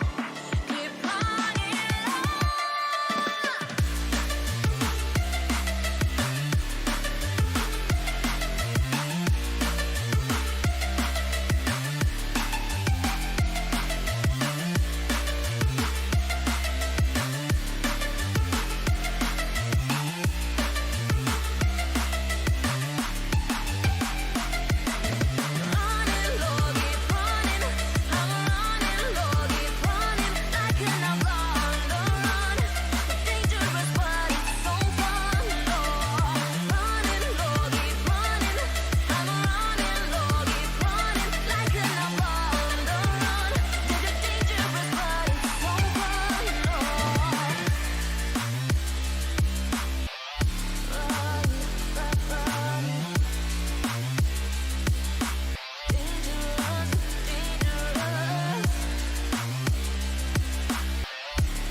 Take a moment right here, feeling like it's out gear. Driving towards the sun with a rose and a gun. Feel the wind in my hair, going nowhere I swear. Like an outlaw on the run, dangerous but it's so fun. Running, running, no. Hold on, don't let go. Running, running, no. And we are back for this third and final game of the Unstoppable Premade Week 9 matchup between Smonkerz and the PCM Cloud team, or Gusty, as we know them so far. Now, 5-man stack from Gusty, looking to get something a little bit like last game, hopefully. Yeah, we saw it worked really well for them last game. They caught out Dumb Chemist alone, traded flashes. That was all they got, but with that flash, they were able to get a level 2 gank and then snowballed the heck out of bot lane from there. They did get spotted out on this 5-man invade here on the bot side because of that ward early on put there by the Vigar. So it does look like the rest of the team here for Smonkerz want to go for a little bit more vision in the top side as well. Going to be able to spot out Not Important, who is going to be going to his red buff. And just a lot of movement early on from these teams as they just kind of walk all over the map. Yeah, it looks like both teams are going to have shared information about jungle starts, as Smonkerz able to see the Lee Sin and Ornn walking over that one ward, going past the rafters, and Gusty seeing, wow, I'm struggling here with words. Gusty seeing Graves starting up the red buff, given that ward to push right there. It looks like one extra ward was placed by the side of Smonkerz, so ward diff is the result of that early game. One less ward on that Vigar, and a whole lot of laughing from Bungie. Uh-oh. We just have an Evo spam mid lane, but the play is going to come true again. That beautiful dark binding from Focus, able to stop the advance. Yeah, that's actually a bad level 1 from Gusty. 2 hooks, 1 thresh, taking a lot of damage and not really putting down a whole lot of their own. Even with Aftershock beefing that thresh up for the trade, it's just more autos coming down from the slightly longer ranged champions of Vigar and Morgana. But here comes level 2. Great hook coming through from 2 hooks, 1 thresh. That's going to be first blood going over, and a bunch of deja vu already in this game. Yeah, and with no heal on Dumb Chemist, he went ahead and took the teleport instead. That's going to be a kill. No, that boy. was some crazy mechanical skill coming out from Polar Bear Minion there. Able to time that just right on the grill. Uh-oh. Now it's going to be Esports Demo, who goes down a bit of an overextension on the bot side. Now the rest have to run. H has been put down. Flash by Not Important. He's going to get the slow. I don't know if he's going to get the follow-up. A lot of Summoner spells burn. We had TP, we had flashes, we had everything at the bottom. Yeah, and that was really, really bad for Gusty. Or not Gusty, for Smonkerz. Really great for Gusty. You see him as he coming for the gank. He wants to get the kill. He's greeting. He's got the red buff and just chases too hard, taking a lot of minion aggro, taking a lot of damage. And then the Jarvan, or not the Jarvan, I'm so used to it being Jarvan, the Lee Sin shows up and turns it right around, and suddenly the Graves is dead, and it's just problems because that is a summonerless bot lane and a kill onto the Lee Sin and a kill onto the Thresh. So Gusty's bot lane coming up with a huge advantage so far. They're actually already up 2 kills. They've got double the CS so far, so they've got a big lead. And now it's going to be up to Smonkerz's bot lane to stop the bleeding and hope that this doesn't turn into a repeat of last week. Yeah, you're definitely going to have to figure out something there. Zintel's going to get a nice trade onto Bungie. Not Important was waiting in the wings. Is going to get a nice shield onto his mid laner, as they are going to run into each other, at least the jungles are, here in the river. But Scuttle was taken by Esports Demo. He's going to be able to get out of there. Yeah, and that trade in the mid lane a little unfortunate for Gentle, not having the Paddle Star off of cooldown, so though the bubble lands, there's not quite the punish for it that you'd like to see. Just going to be an auto attack instead, which always feels a little sad, but still, good trades going down. Otherwise, the game seems to have stabilized a little bit. Polar Bear Minion had to go base, I believe, pick up an extra long sword, but big wave crashing the turret now that's going to balance out that CS differential in the top lane. So just a small lead coming out of the bot lane from Gusty in this early game. Yeah, and something you definitely are going to have to keep an eye on, at least, as getting further in this game, that gold is going to mean even more. I do have to say, thinking of it, it does work, but I've never actually seen anybody do it. That riposte on the brittle hit, where you kind of get that mini knockback, it actually procs the stun from the riposte. And that makes sense in your mind, but like I've never seen it actually pulled off. So I just wanted to throw one more shout out towards that, because that was a great interaction there from Polar Bear Minion, able to take advantage of the matchup with Last Path. Yeah, I think we'll be seeing more of that, because that's a big part of Ornn's combo. He wants to land the Pello's Breath and then proc that brittle with a big auto attack. That proc is where a lot of his damage comes from. So if he's able to do it, you see Polar Bear Minion fishing for it there again, but this time Last Path has learned, wait for the riposte. It's funny that we're just gonna see all these mind games, and I bet we're gonna get where just nobody does anything there. They just like stand there like, who's gonna go first? Sometimes that can be the game with Fiora, is you never want to actually stun yourself. Especially doing that time there. Last time gets the better of that little trade, but big minion wave gonna be crashing into his tower here pretty quickly. Yeah, so this matchup, the thing about it is that it depends a lot as to what Fiora chooses for items. A Blade of the Ruin King is actually one of those things that I think you can justify on Fiora in a matchup like this. It's obviously not one of the core items that she really wants to be building, but into someone like Ornn, it's just going to give so much value. And though the attack speed's a little wasted given that she gets so much from her E, it's still going to be handy for trades. The current health damage is huge against someone like Ornn, who builds a ton of it. And it's just going to help you out a lot. So I'd be curious to see if Polar Minion goes for it.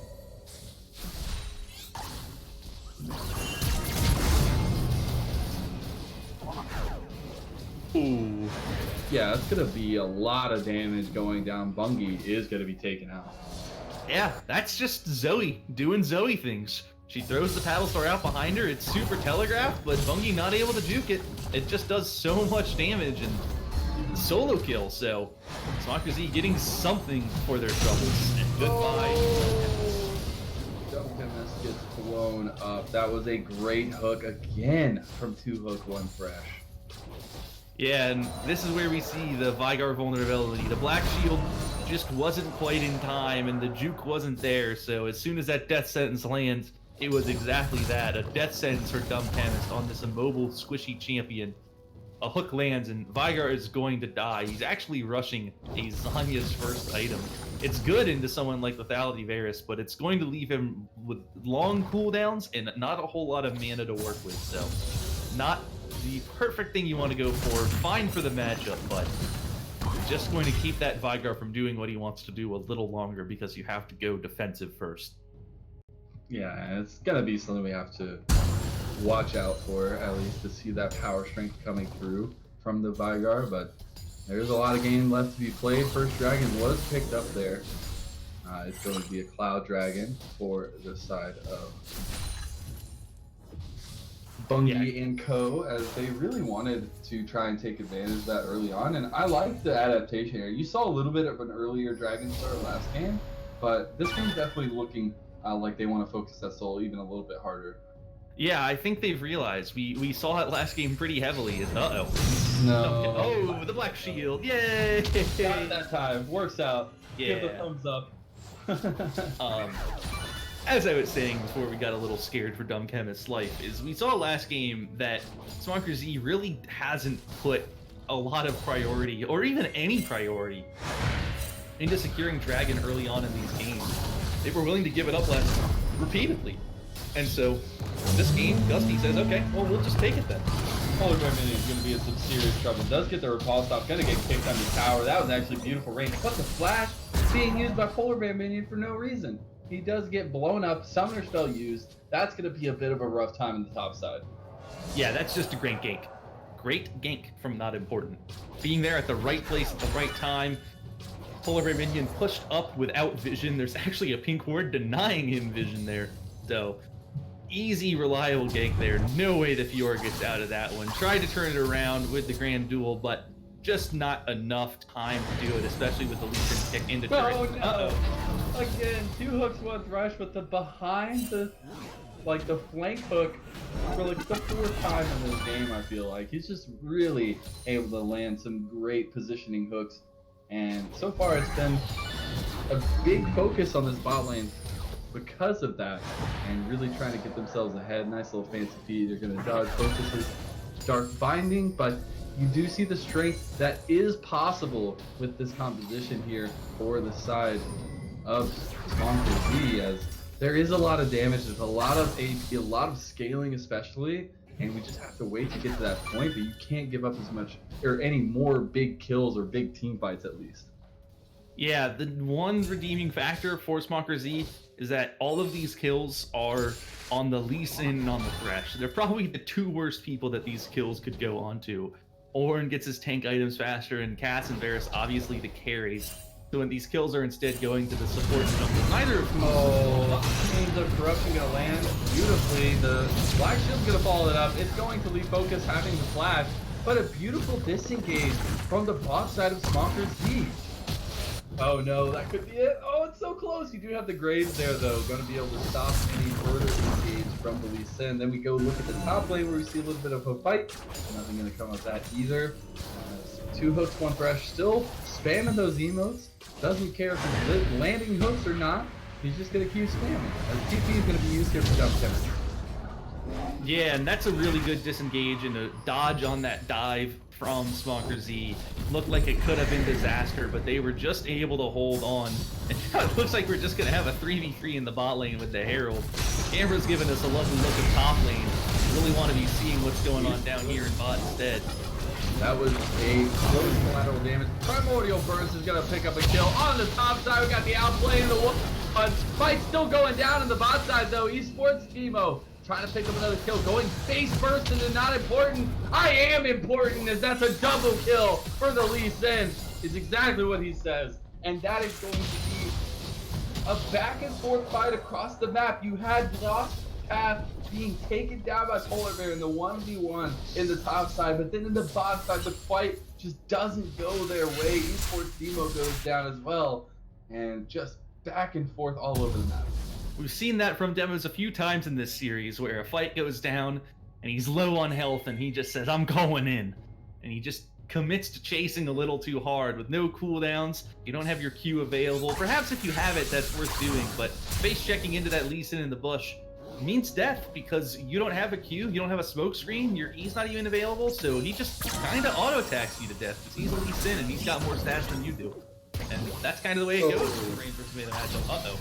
Oh, good cleanse. Nice there. 2 hooks, 1 thresh has made it back here though. He is all over the place. Got a lamb to death.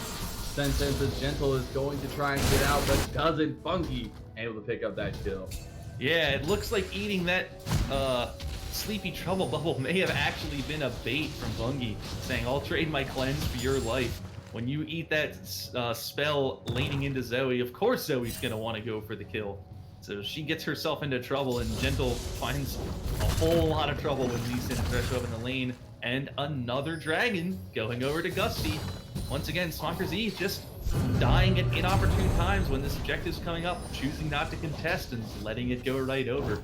So, problems for them. At least they've got the top lane advantage. We're going to see how they can leverage that, but the way bot and mid have gone, and the way these dragons are falling over, it looks like Gusty is following their game plan from last game pretty much to a T.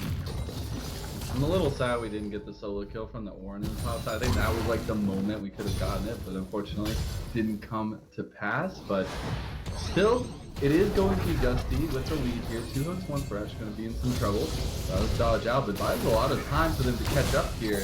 They actually don't want to follow up, as Lee Sin was coming right down that way. They did have a 4-man to 3-man, but didn't want to take the angle on that just right then. Looking back at this top lane, you're going to see Polar Bear still trying to farm up these minions under the oppression of this Ornn. Now, it is going to be the low 5 beats for you on this map. It's going to be the Ocean Dragon Soul. So we're going to see some strength coming out of that soul, especially for the ones who get it. And right now, it is going to be the side of Gusty getting the extra dragons right now, at least, and building to that soul, as they already have 2. Yeah, and this is one of those games where if you're Smonkerz, you can't afford to give up an Ocean Soul. Ornn with Ocean Soul will become unkillable, like just completely unkillable. There's no way you can get through him with this team composition. There's no consistent DPS, there's no tank melting, there's only a whole lot of burst. You've got Zoe, you've got Vygar, and Fiora can try her best, but in a team fight situation, she's never going to get the opportunity to proc all 4 vitals on someone with Ornn if she drops her ult onto him.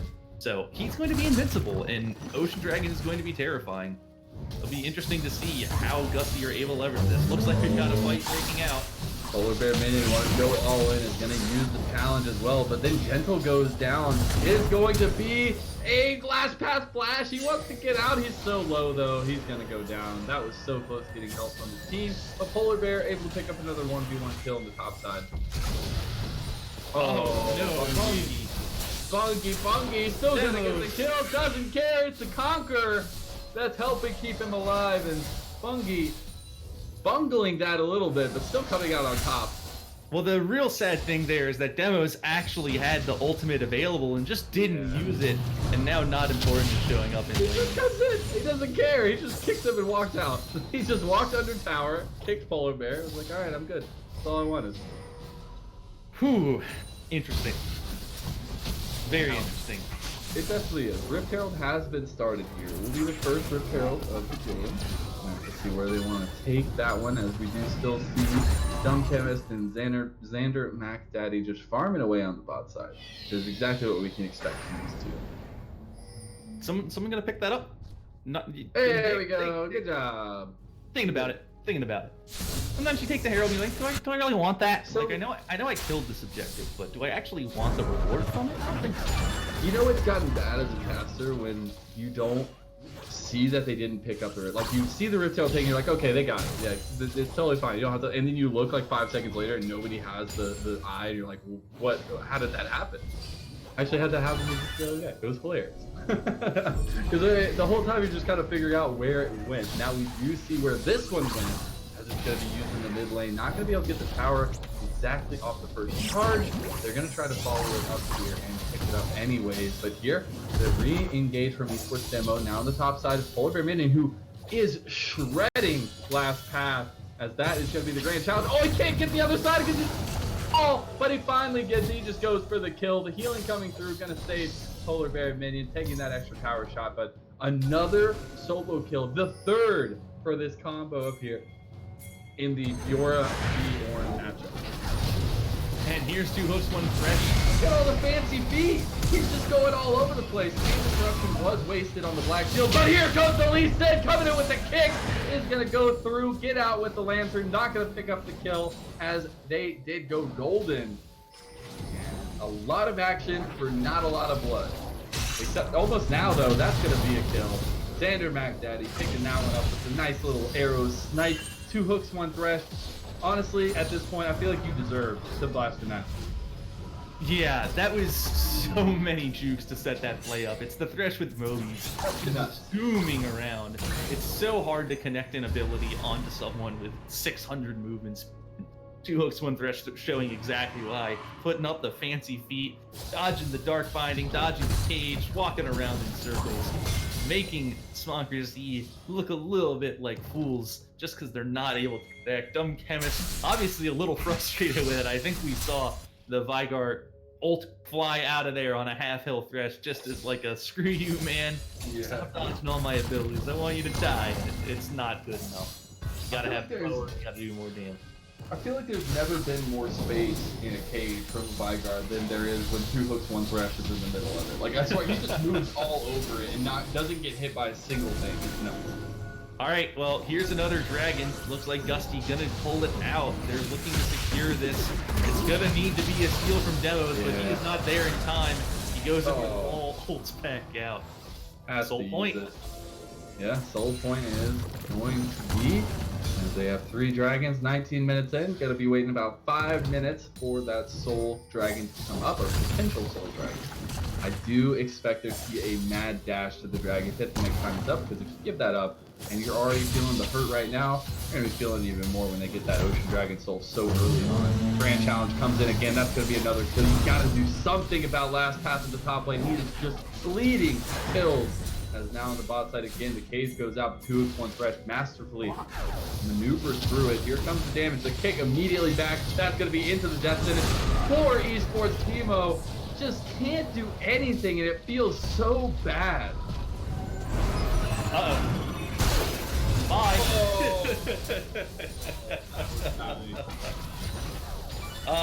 They get so much and then they lose all of it. Polar Bear Minion, probably a little sad at the state of the game right now. The enemy 80 carry just showing up to kill him at 20 minutes while the bot turret's going down. He's done really well in this top lane. It's been a really good matchup for the Fiora into this Ornn, and meanwhile on the rest of the map, everything is falling apart for Smonkerz. We see demos going down once again, bot turret falling, no way of holding. So, well, I think the thing I love the most here for the side of Gusty is that they pick a Lee Sin. We haven't seen this pick at all in this series, and he picks out. He's 6-0. He has a 600 gold bounty on it. Like, he's tearing up the Rift right now, and the one that has been putting down Esports Teemo the most. yeah, Non-Important has had a very, very good game. I mean, it's like the early bot lane games. What? Can we change his name now? Like, take the not Important. out. Important. Yeah. This game for sure, Not Important, has been not important. So. Just get lost in it. Why not? Yeah. Why go for just important when you could go for the double negative? Yeah, exactly. So, Dragon coming up, you see Not Important just kind of farming around, getting vision for himself. 6-0-3, going to have a good amount of gold as well in his pocket. Actually, doesn't have a lot in his pocket, but I expect there to be that heavy focus around Dragon. I don't know if we're going to get anything too crazy till then. Although with 2 hooks, 1 Thresh in the game, you can kind of expect some wonky hooks. And that Sonic Wave is going to connect, but they're not going to follow it up. Xander McDaddy is up here. Demos has been sitting in that bush for an eternity. Yeah. Just forever. And has done nothing. They're backing now. Or at least Morgana's backing. Graves stopped backing, but Baron has started. Yeah, And they have no idea. They don't know. There's 2 level difference between the jungles here. What do? You've got to find something, and they're just going to have to give up the Baron, and that is a huge power play coming through for Gusty. I think that's a surprise for Smonkerz. I don't even think they had an idea that the Baron had been started. I think they heard the Baron go down, and that was the first they knew of Baron being taken. That's a 22-minute sneak Baron. They're not even up, like, they're up by 5-6k gold, but even then, when you're in the Baron pit, you have to contest that. You have a Vigor, you have a Morgana, you got your stopwatches. I'm honestly surprised that they took that tower so slow. They were able to get it though. Finally, are going to get the reset off. Everybody going to be pushing with this Baron buff. We see King going down onto the Dragon Soul. It's not even up for another minute and 15 seconds, but that is the objective for Gusty. They know that if they can get that Ocean Dragon Soul, then that is more or less just game. So, with Baron, you can push, and then you pull back off. You take the dragon, you win the game. Cole, I have a question. I haven't seen a lot of Fiora, and I don't know about it, but there's a man immune on the Fiora. I believe that was like one of the first. I feel like you could have itemized a little bit better, especially with the team. I was gonna say something about it, but then the Fiora went 4-0 in lane. So. Right? It's just like, oh, you can't really say anything, but like, but you can. Like, no, but it's going to be a big part of the game. A lot of damage as well, as Gentle is going to be engaged on by the Ornn here. But Dragon coming up 20 seconds. You've got to make a stand here. Fiora's in the top lane, does have TP available. Have to see if they want to fight over it, as we're going to get a nice little pause here to delay the action even more. Yeah, and we're staring at 15 seconds until Ocean Dragon. And as we've seen for every last neutral objective in this series, it is Gusty who have the priority over it. They've got the pink ward set up, they've got the vision, they've got the river control, and Smonkerz going to have to blindly face check into them once again. A very dangerous game when blindly face checking into someone like Thresh. Going to hook you and make you dead. But actually has to go golden is not important. He's on the other side of the bubble. That was a beautiful petrifying gaze, but not able to pull it up. Here comes the follow, though. Deathbit is going to land now. Esports Emo goes down. That's going to be a double kill in the top lane. You have Polar Bear Minion trying to go up against Last Path, but not going to be able to. And it is Gusky. We're going to start up the dragon here. Pokemon Thresh got to be careful. It's a 3v1 now. Vigard did have to back. Is going to be heading back down there, but not going to be able to make it in time. This is just going to be the Dragon Soul. Not even an attempt. Yeah, and it's just way too hard. Oh, it didn't get him! The sleep, the heal! He's not going to! That's going to be gentle. Actually being able to pick up the trade kill. Shut down going over to the Zoe, but Xander MacDaddy is on a killing spree now from that kill. Polar Bear Minion got to be... Oh, no. Last path. That was your chance, my man. That was it. Well, you can see the way the top lane matchup has swayed. It's Fiora with the not online mana. Oh into no. The Oh no, he's gonna get a Polar Bear Minion! Oh no. When things go right, they all go wrong. That's the second death for Polar Bear Minion in the middle of a recall. That's so bad. I'd be so sad. I am so sad. It hurts. That's why this game has gotten me like depressed. Like there's so many chances, so many plays that are like, this could have happened, but it was so close. The flash kick gonna go through for not important. Not gonna be able to pick up anything. Dark Binding gonna miss there. Focus as the second tower is gonna fall in the mid lane here. They are just going to reset into the jungle. Ooh, Xander getting blown up there a little bit. Yeah, that would matter more if there weren't an ocean sword. Yeah, look at this orange. Oh my god! What are these max range death sentences? 2 hooks, 1 thresh is on one right now. And he doesn't even care that their whole team is right there across the way. He's still gonna put some pressure in their face. Yeah, this is a matter of time at this point. It's anyone that the poke lands on, just gonna heal up. He's got 4 levels down on the Fiora, and he doesn't care. He's right up in her face. What's Fiora gonna do about it? Fight it? Right? Like, what are you gonna do? Oh, he is gonna get caught. You'll see the fancy feet. That's it's not gonna land. He is going to be taken down very low, but still super tanky. Zoe is not gonna land the paddle star, hits the minions instead, and they back off.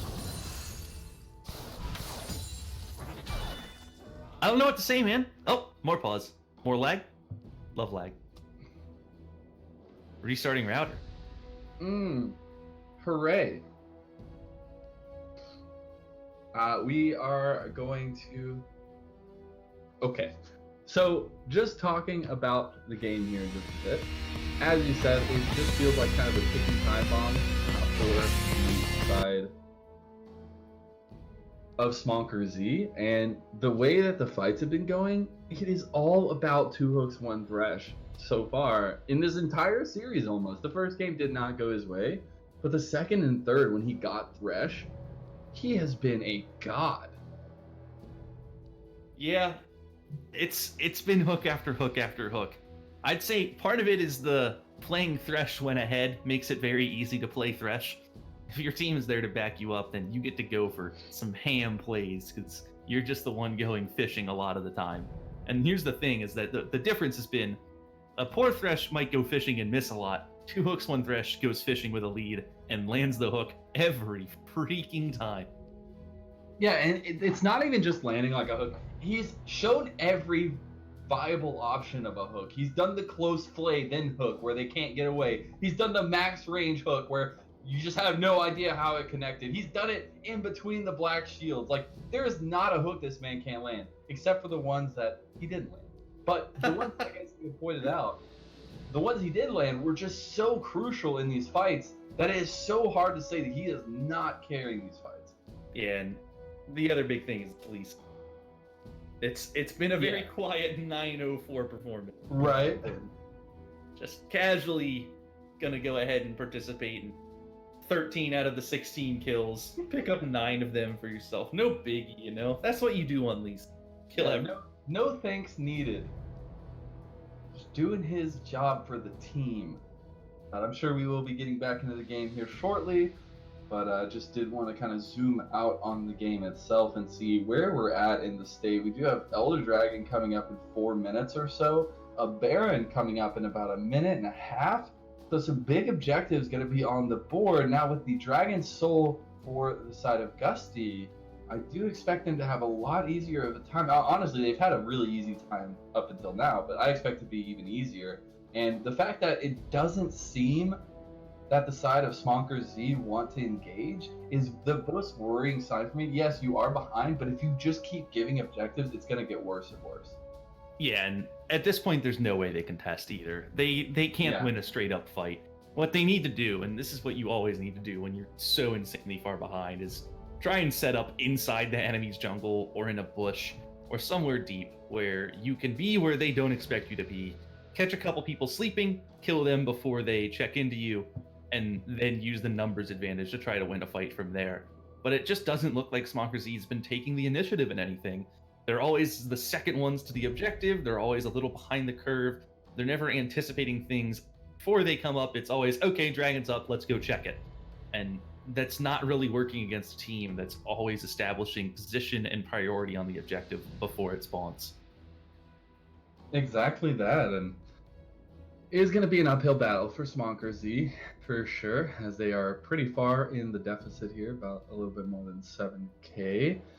But they do have some ways back in. The thing is you would say the last-ditch effort would be a steal. I don't see Esports Demo being able to steal anything. And some of that has to do with the play up until now. Some of that has to do with the champion itself.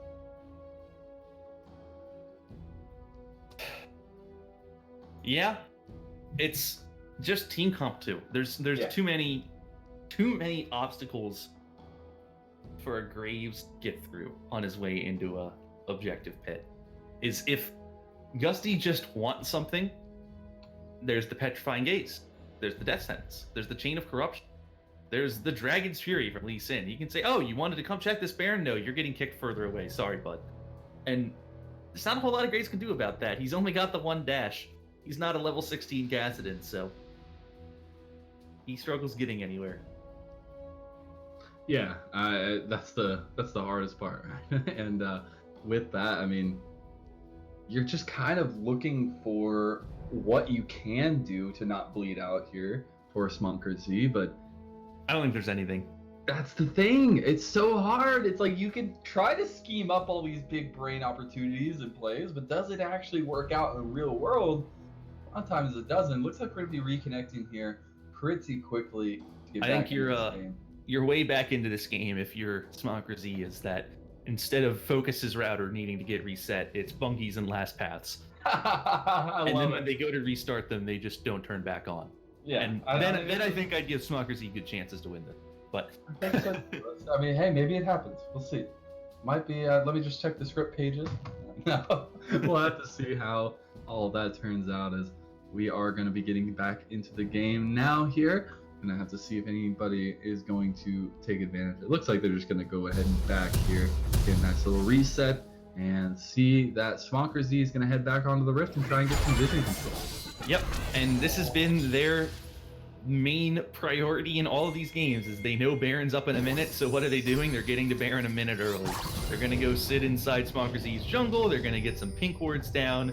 You can see as a team they have 9 pink wards in their inventories. That's a whole lot of vision, and that's a whole lot of vision denial. And that is exactly what you want to have when there's a game-winning objective spawning momentarily. So that's going to be the name of the game. They're going to take this Baron. They'll likely push. I can see them getting an inhibitor or two, pull off to the Elder Dragon, win a team fight, win the game.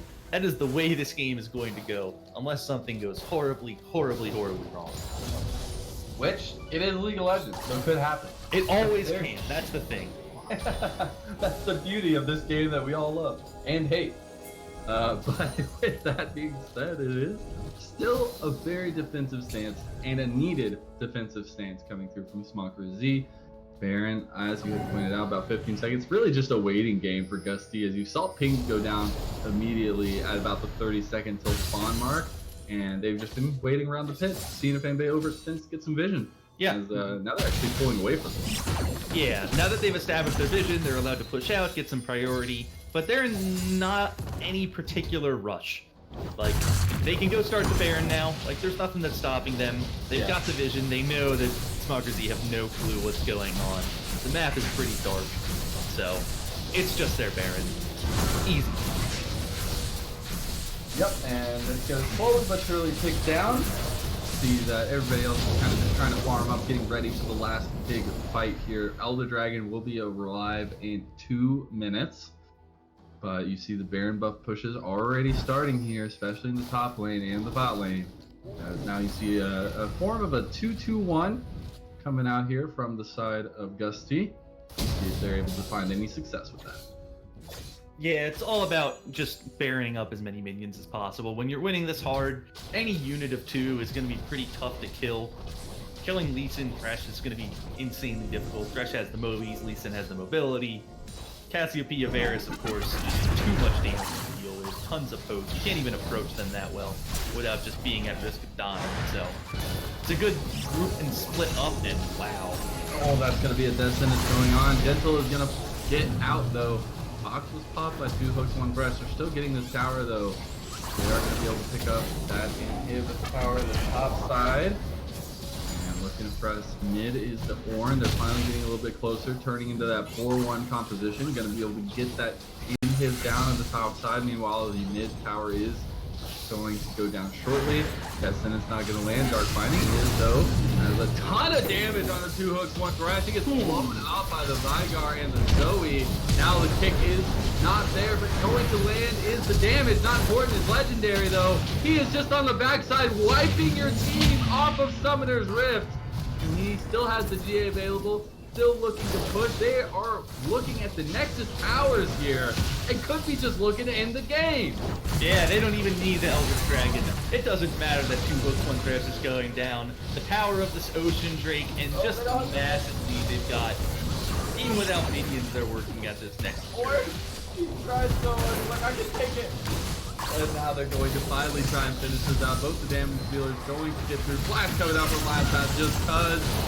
And what a game. It is going to be a huge win for Cloud Gusty.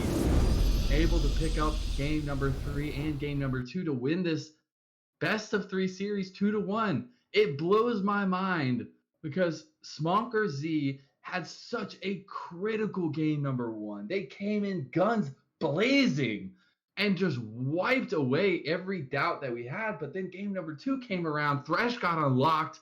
2 hooks, 1 thresh was just landing them left and right.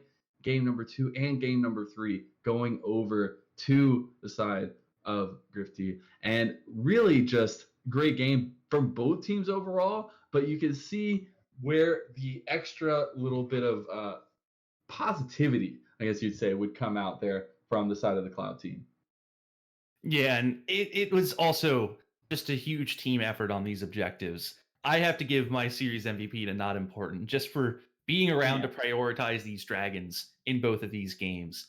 Game 1, it was a little rough. They weren't able to secure all the dragons they wanted, but games 2 and 3, they were perfect. They got 9 out of 9 of the dragons in those last 2 games, and it was because Not Important was always there, taking the dragon, soloing it, waiting for the team. You name it. If dragon was up, you could expect that Gusty were going to be there, going to be taking it. And the power of the Infernal Soul in game 2 and the Ocean Soul in game 3, huge parts of their win. So big props to the side of Gusty for bouncing back from that tough game 1. Get that objective focus, get that bot lane ahead with some ganks, and then use that to run over the game with some objective control. What's sad to me is all the damage numbers, and we kind of talked about, but that Ocean Soul made it to where the side of Smonkerz did so much damage, but it didn't matter. Like, the fights never really went in their favor. They didn't really win a fight after that first big team fight, and just didn't. The snowball didn't roll their way. And now, with this series being over, we do have our guaranteed first seed, I believe, and it is going to be Gusty as that first place in the group. And that means that Smonkerz will end up in 3rd place here because RAR beat them earlier in the season, and RAR had beat Gusty at least. Or they had beat Gusty at least. And that means that 3rd place finish, not so bad, but definitely would have rather had the 1st place as you get that bye, as you highlighted earlier. Still could be feeling pretty good going into the playoffs, though. Yeah, that was a good series, and having the mental to bounce back from such a devastating game is always a good sign for a team. That shows that you got what it takes to get into these longer form series. They'll be in the best of three quarterfinals and then best of five semis and finals if they're able to pull out another win or two. Whereas Smonkerz, in all likelihood, going to have to play a series in the round of 12. Run the So, gauntlet. yeah. I'm so excited for those games. I honestly am really excited to see what these teams bring the next time they're on the Rift, because I want to see some changes maybe coming out from Smonkerz. I want to see a little bit more strength coming out of the jungle, especially. I think the Graves pick was a bit of a flop. Didn't really get much of what he wanted early on, and the Lee Sin just kind of took over. Yep. Well, with that being said, this series is over. It is going to be the PCM Cloud team taking this best of three series and putting themselves into first place, as that is going to be it here from us. Thank you so very much for coming to join us today, and hope you had just as much of a good time as we did. But next time you will have to be here, as well as we will see you on Summoner's Rift.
Take a moment right here, feeling like it's out gear, driving towards the sun.